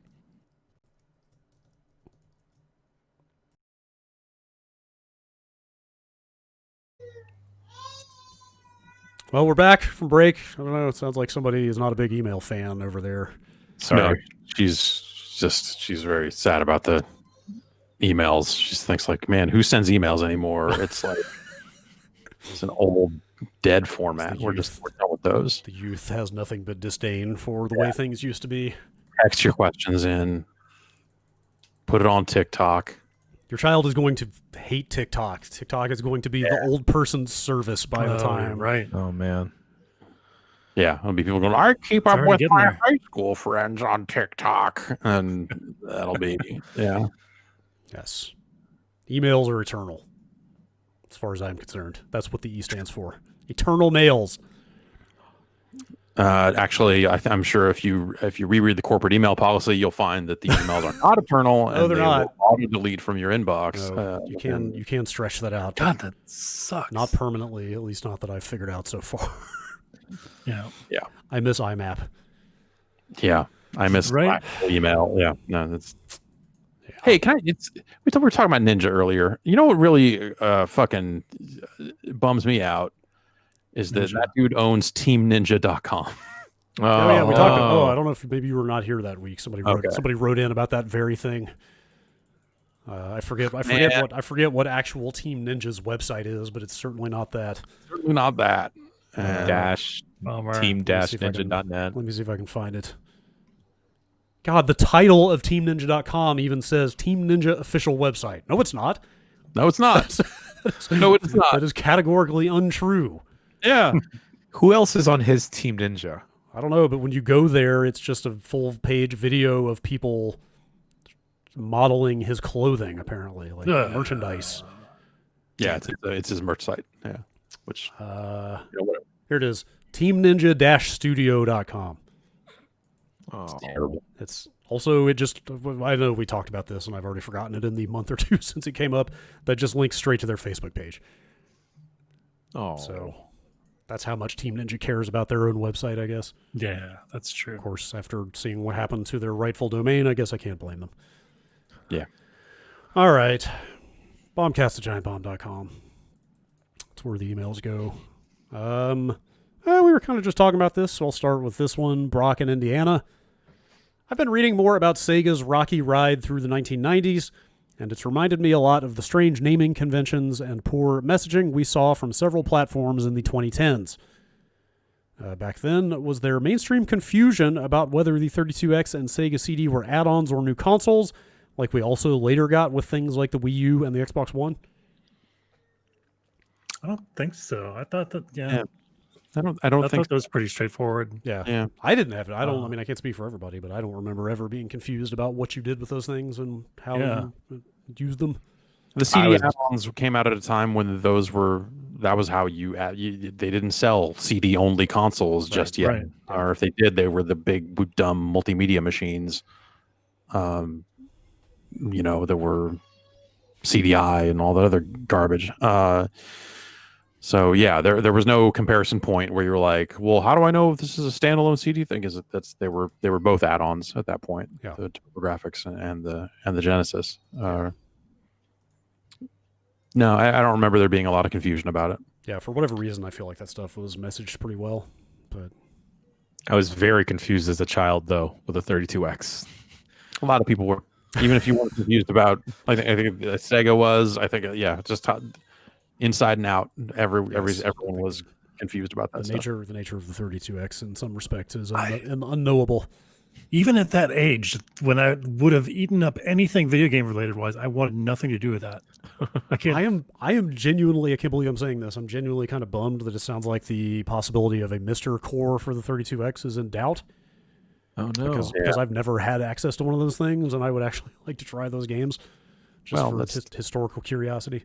Yeah. Personal computer will run those games quite well. All right. You could do that. Yes, but I spent all this money on this thing. Yeah. All right. He plays Time Pilot 84 now. Okay. They're working on the PC core. Yeah, that 486 core is not great. That's going places, though. Yeah, the work they're putting into it. Yeah, it seems it's got L1 cache now. Oh, damn. Yeah. All right. Question from Mark. In Pokemon Snap, I always thought that you were taking pictures for the Pokedex. This is why Professor Oak wants center-of-frame photographs of Pokemon. It's for education, not for art. Or maybe he just sucks. He just sucks. He just sucks. Both can be true. Yeah, it's true.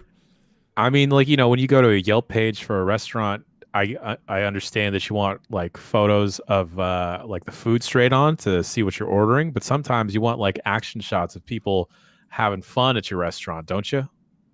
Yeah. Yeah, I guess. But I mean, aren't you, with the Pokedex, aren't you ordering Pokemon?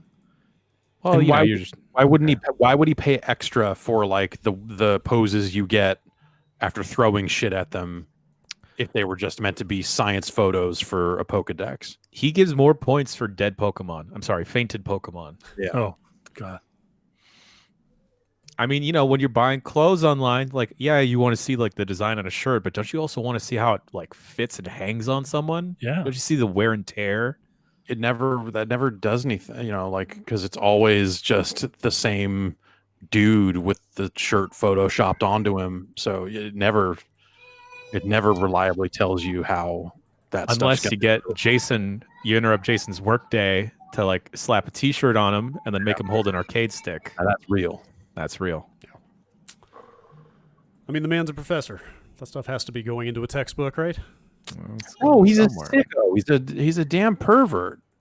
Wait, are you saying he is faking his credentials? That's not the only thing he's faking. All right. Speaking of faking, this email is from Tony in Tumwater. He doesn't say Washington, but I have to assume. Whoa. Nathan is not the only resident. They gonna fight. Tumwater is a real place. The whole email says, is Star Wars some kind of scam? No. Open to interpretation, I guess. As to what that question means. Yeah. Yes. You think of Boba Fett, right? Okay. They're trying to sell you on Boba Fett, when in actuality, Boba Fett's kind of a joke, right? Sure. That's classic bait and switch. Yes. Classic. It's a scam when you think of a lot of the props being like normal everyday objects in your house. Yeah, and then you wind up paying a bunch of money out the wazoo for a replica. That Jedi communicator was a lady's shaver. The Gillette. Yeah. It turns out. I think they used like a rice cooker in The Mandalorian. God damn it. I think. Or it's an ice cream maker. At least they didn't do well, never mind. I won't get into it.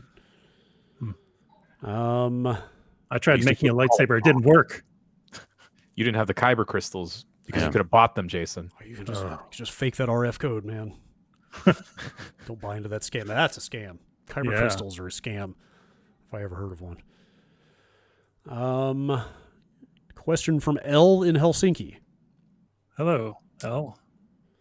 Battlefield 5, the 16th Battlefield game, was a complete shit show that quietly imploded late this spring and had its live service part shut down way earlier than anybody anticipated.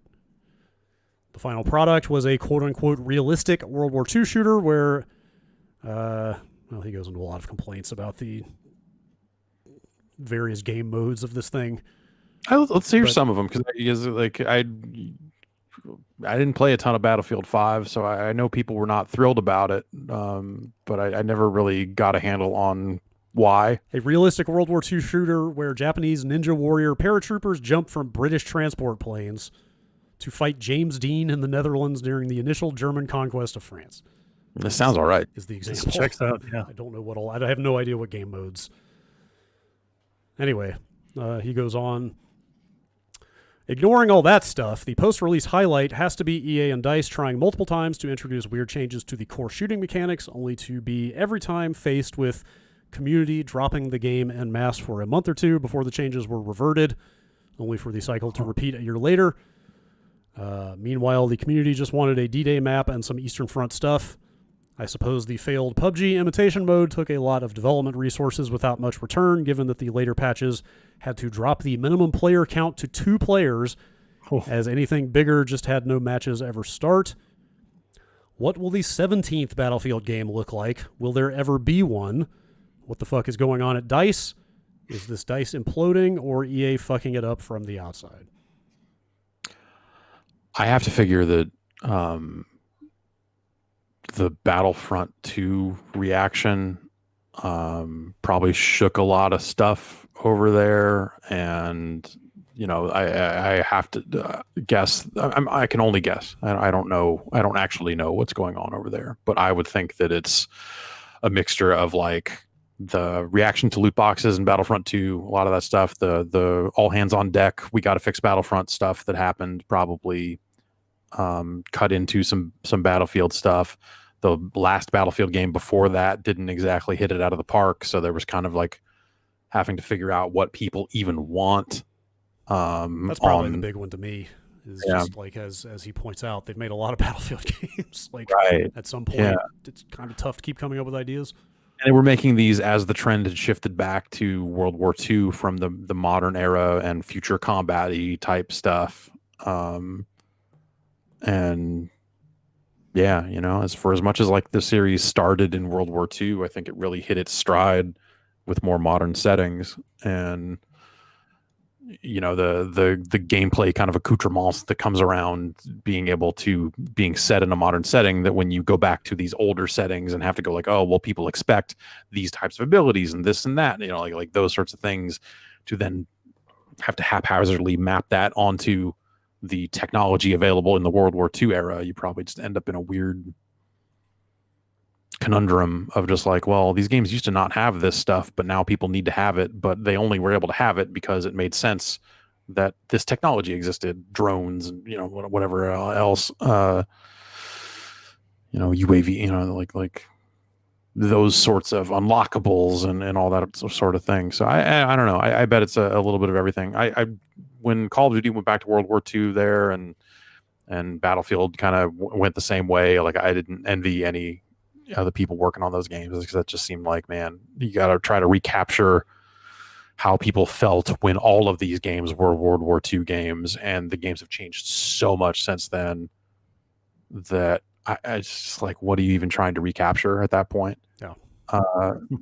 So yeah, I think bring that game back to modern times and go as hard as you can on destructibility. I feel like that would be the stuff that I would like if I had to build a core of like, what do we want to do with the next Battlefield game? It would be modern setting. You can fuck shit up. Bad company again. Well, yeah. And also like, we got the shooting right, which is a hard thing to do. But I think at that point they probably have to cater to the people that are already playing the game. Like, I think they tried to make changes in the name of like, oh, we want to try to get this to appeal to more people, because, you know, they probably, I'm guessing, saw that just like the Battlefield numbers were dwindling over time, right? Like, fewer people talking about it, fewer people excited about it. Like, it ain't Battlefield 3 anymore. That was a damn game. Battlefield 2, Battlefield 3, that was a time, man. Oof. Maybe just need Battlefield 2143. Now you're talking. That's the actual answer. Here we go. Battlefield 1944. Oh.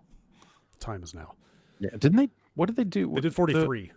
Yeah, that's what the downloadable was the XBLA, like, yeah, the console, like $15, like, we're kind of doing it again, sort of.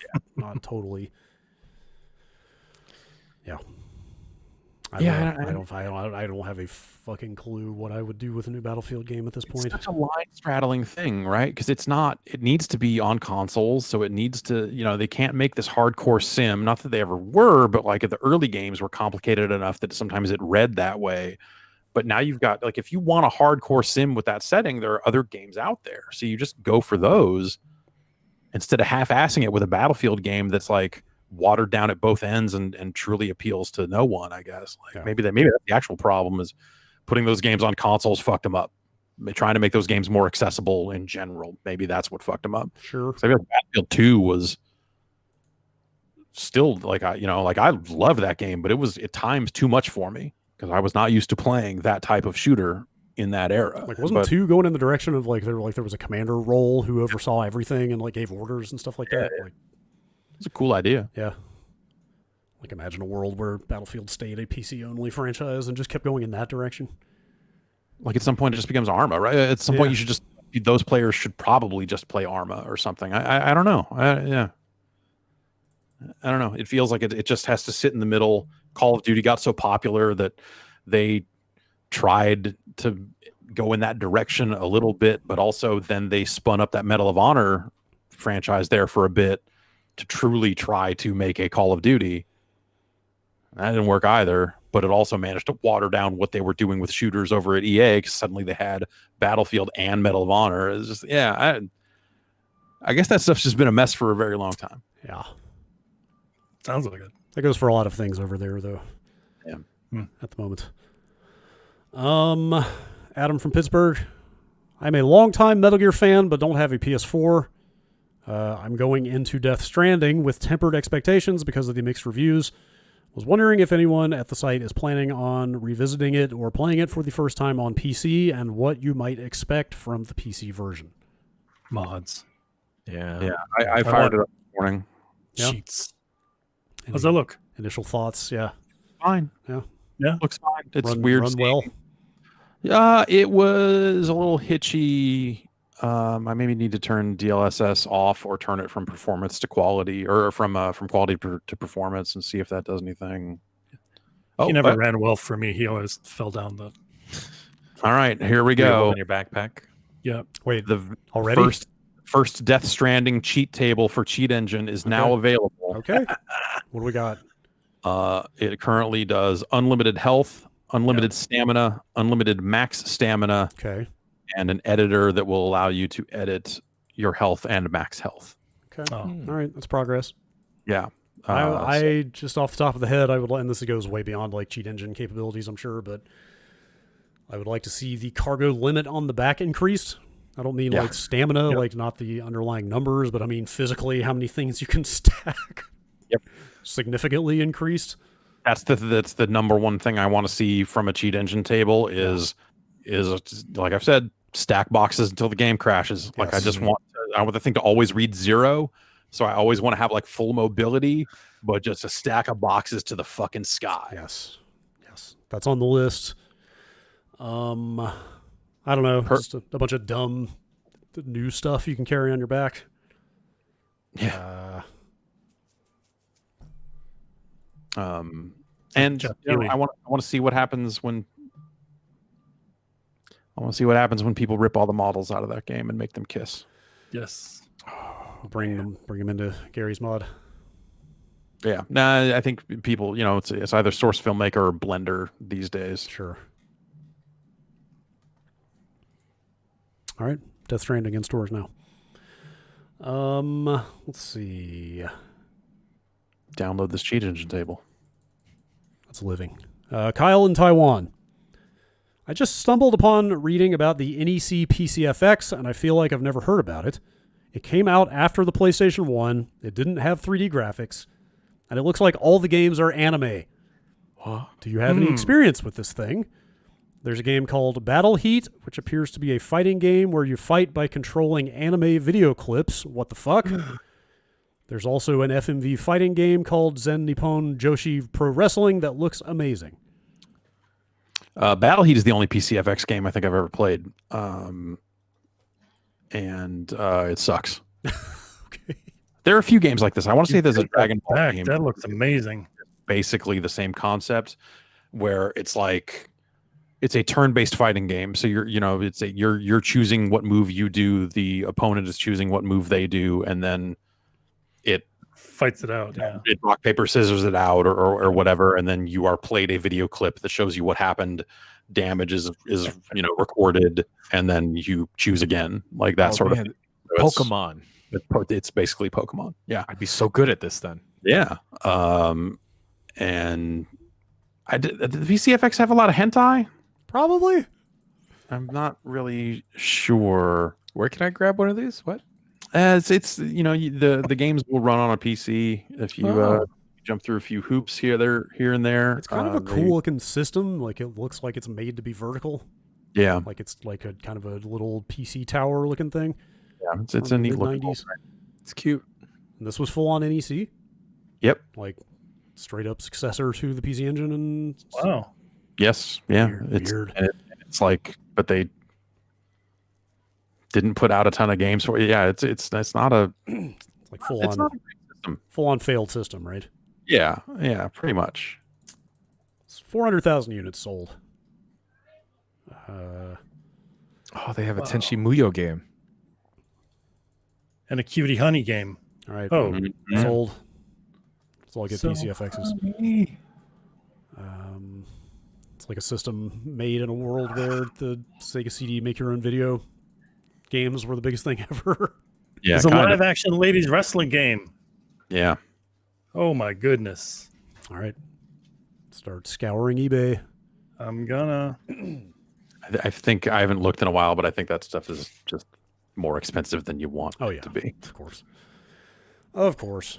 Let's see. Michael from Overland Park, Kansas. Over the past few weeks, there has been various talk of video game embargoes, specifically around how certain conditions are laid out and how they are structured. As an example, I would assume some embargoes would mention generically up front, don't talk about what happens in the third act, while a different section would specifically say, don't talk about how at the end so-and-so lives while so-and-so dies. I was wondering if you could talk about how embargoes are presented and worded beyond a lot of the commonly discussed items, like when a review can go live or I can't talk about this until next Friday. Also not sure if you have to sign an NDA for each embargo or how that works, but would it be possible to read through an old embargo? I don't know about that. Even if it were for an older game like BioShock Infinite, I think it would be interesting to hear those details. I don't even know if we have, that stuff's long gone. Yes, as mentioned, the corporate email retention policy probably makes that impossible at this point. But in general, I do have some printed stuff that I've... Yeah, and I mean, we've got recent ones, obviously, but I mean, that's a little bit too inside baseball, potentially. It's most of the time you don't sign anything. Most of the time, especially for so I got the information for the Stadia thing that they did this morning, and that's just an email saying like, hey, we want to give you details about the Stadia thing. That it can't run until this time. If you just reply and say that you agree to that, and I will fill you in on the details. Just a verbal email, I agree type thing is a lot of times that's the only commitment you make. Yeah. So you just respond to say yes, and then a lot of times you don't even need to do that. Like they just there's some language in there like receipt of this review copy implies agreement with blah blah blah or something like that. Yeah, and some of that stuff like you'll get like news stories for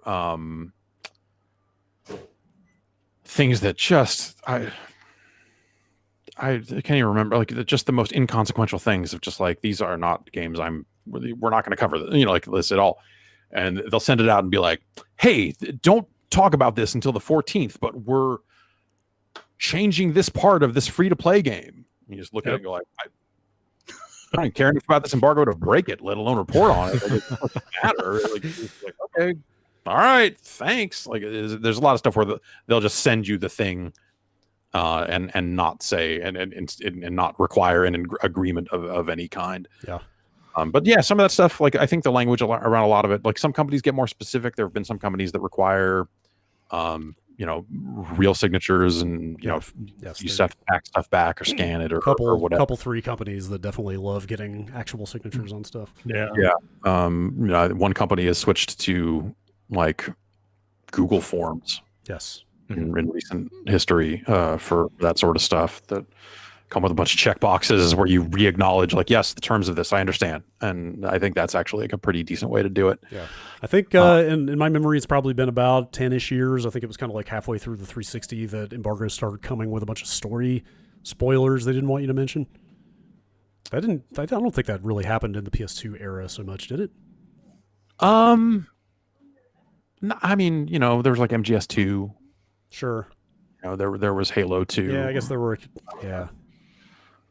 But it started becoming pretty common, like in the 360 generation, I think, of just like, here's a fat like 8 bullet point list of like specific plot points from this game that you haven't played yet that we don't want to talk about. And if you happen to glance at that list, you know most of what's going to happen in the game. I think the thing that a lot of companies have gotten better at that they used to be bad about is just listing that full list right up front and saying, don't talk about, and then list of every story beat in the game. Yeah.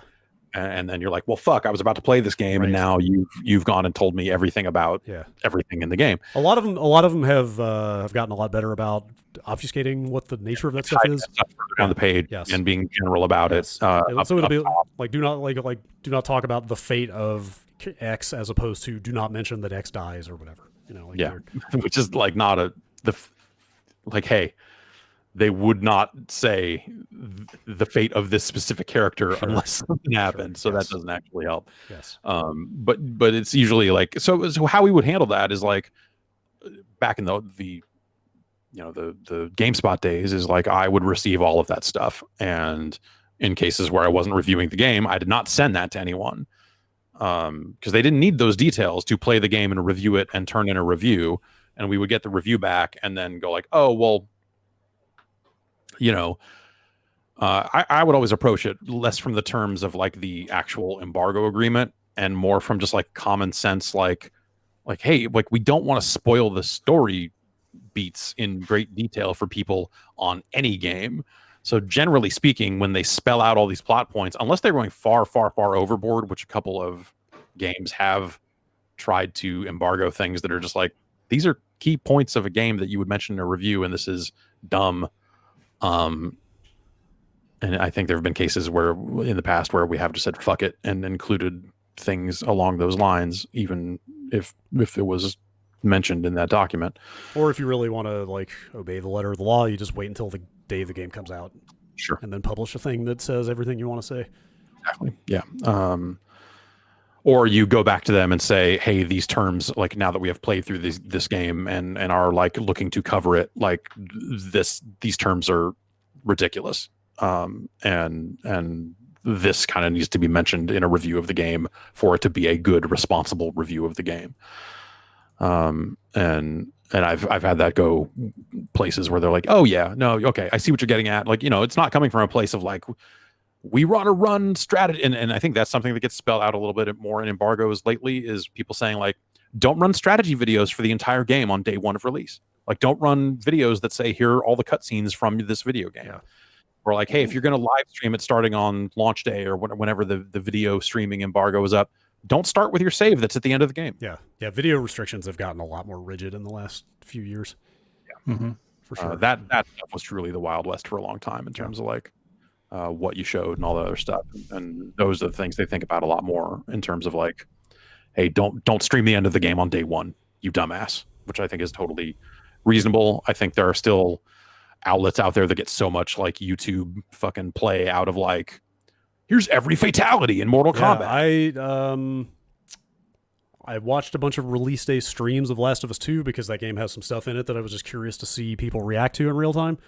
Mm-hmm. And the dude who was booking it through that game the fastest, like by the evening of release day, he was 80% of the way through that game or something. Like 50,000 concurrent viewers on Twitch. It's like one of the bigger streams on Twitch. Just because he was the first place that a bunch of people could just sit there and watch the entirety of that game start to finish. And the numbers obviously, paid off. Yeah, I don't know. I think that stuff's really, I don't know. It's murky. Like I think that when companies try to put weird restrictions on a game post-release, the way Atlas has done at times, where they're like, we don't want you to stream this at all. It's like, okay, that's unrealistic. But at the same time, I think the idea of someone streaming 80% of a story-driven game to an audience that just wants to watch the cutscenes and move on, I think that kind of sucks too. Yeah, and I don't know what the right answer is there. I guess the right answer is like, they can stream it, just don't fucking watch it. Because why would you do that? If you were thinking about unless you're like, I'm 100% not going to play this game, which led to me, that's why I watched some of the stuff that leaked, I guess. But I don't know. It's a weirdly murky situation on some of that stuff, and I don't know what. Yeah, like I said, I don't know what the right answer is on what sort of restrictions you put in around that stuff. Yeah. You think that the console level restrictions for built-in streaming will change at all next generation? Oh, I feel like they might get more restrictive. They'll definitely be in there. Yeah, I'm sure they'll still. I mean, there, if nothing else, there are occasional like legal pages of legalese and like email addresses and stuff you want to block out, like just kind of nuts and bolts stuff. It doesn't seem like some of that stuff that like prevents you from streaming or recording gets updated. Like later the longer the game has been released, because I feel like Ben has run into a couple issues like when lockdown first started of streaming from his PS4, only to find like, okay, well, we can't stream out this like 5-second screen and this game has been out. Yeah, no one goes back and updates that stuff. I don't think. I feel like there aren't that many games doing that these days because they just know that it's pointless at this point. And when they do it Square, right? I mean, like pretty much. Still Square. Square is still the weirdest when it comes to like Final Fantasy cutscenes and all that other stuff. Or there were times weren't they like games with like built-in, or when you use the screenshot button, it automatically adds copyright information to the screenshot. I just got an email today. I just got an email today. I am gonna pull this up here, and it was the press release saying, "Hey, Death Stranding is out on PC," and it had a like it's a. They sent out a link with some screenshots and some videos or whatever that you could use if you want, like some B-roll basically. There were 4 screenshots, and then there's this note: as a special request from Kojima Productions and 505 Games, we are asking everyone to please use the screenshots in the above link in numerical order 1 through 4, and to not crop the images in any way or remove the legal lines at the bottoms. Okay. And then don't put up the B-roll as raw. Just it has to be edited into video coverage, which that's a pretty standard request. Like they don't want the game tapes to be raw. They don't like that. No raw game tapes. Yeah, too raw. And the screenshots are like it's a truck. And it's damn near a satellite dish, and it's got to be in order, man. It got me to download the screenshots, which I was not going to. Okay, first one is, and it's of like the Valve specific stuff in the Steam version of the game. So screenshot 1, Sam Porter Bridges looks at that first base where you find the bike that hasn't been powered up. And he's wearing a big back rig that has a portal cube in it. Okay. Screenshot 2. Are you going in order? Yes. Okay. I'll go in order. Sam Porter Bridges runs towards a satellite dish, and he's wearing some stuff. There's no Valve trademark on this one. I appreciate that this narration is in the present tense. It makes it feel very active. Screenshot 3. This one has the Valve thing, the Valve copyright on it. It is Sam Porter Bridges holding some boxes, holding some briefcases, and in the distance is a holographic like Walker from Half-Life. Huh. Okay. Sorry, screenshot 4. It's a truck. It's a truck. Nice. With the Half-Life Lambda on it. But it's a legal truck. And yeah. Okay. There you go. Excellent. There's no. I'm. Hey, look. Video game marketing is a good time. I would be curious to know what the thought process was that led to. No, these screenshots need to be used in order. Like the thing of like, hey, don't remove copyright information. Like that happens off and on over the years, and is weird. And like I think there's like a built-in thing in every Atlas press release that says do not reverse or crop these images in any way. And it's like just a boilerplate built-in thing with every single Atlas, and now Sega, because I think they started using the same template. No one really cares. No one's really checking for that stuff, as far as I can tell. Not that I've ever cropped an Atlas screen. I don't know. But like for me, the standout part about that is like they need to be run in the right order. And then you look at them and you're like, maybe I'm just not an artist, man. But I'd really like to know like what were the conversations that led to someone saying like, please, if we're going to take these screenshots for you and send them to you for use in the press kit, you must make sure that these screenshots run in the right order. Look, Kojima invested a lot of creative energy. He wanted that truck to be the lasting impact. Like he knew exactly the arc that you would go through. Half-Life thing in it, and that's not going to be the first one, and it's not going to be the fourth one. Please, ensure that they do this. It's save the truck for last. Yeah, it looks like some like rock band rider that like they're just doing to make sure you're paying attention, like the old like green M&M trick, whatever. Right. Just weird. I don't know. Yeah. Wow. Speaking of weird, another quick email in the same vein before we get out of here. Mackenzie from Raleigh, North Carolina. What are your thoughts on the recent trend of reviewers and influencers tweeting out that they have received a review copy of an upcoming AAA game? I understand that it's promoting upcoming review content, but to me it comes off as a brag and something that calls into question the integrity of that review.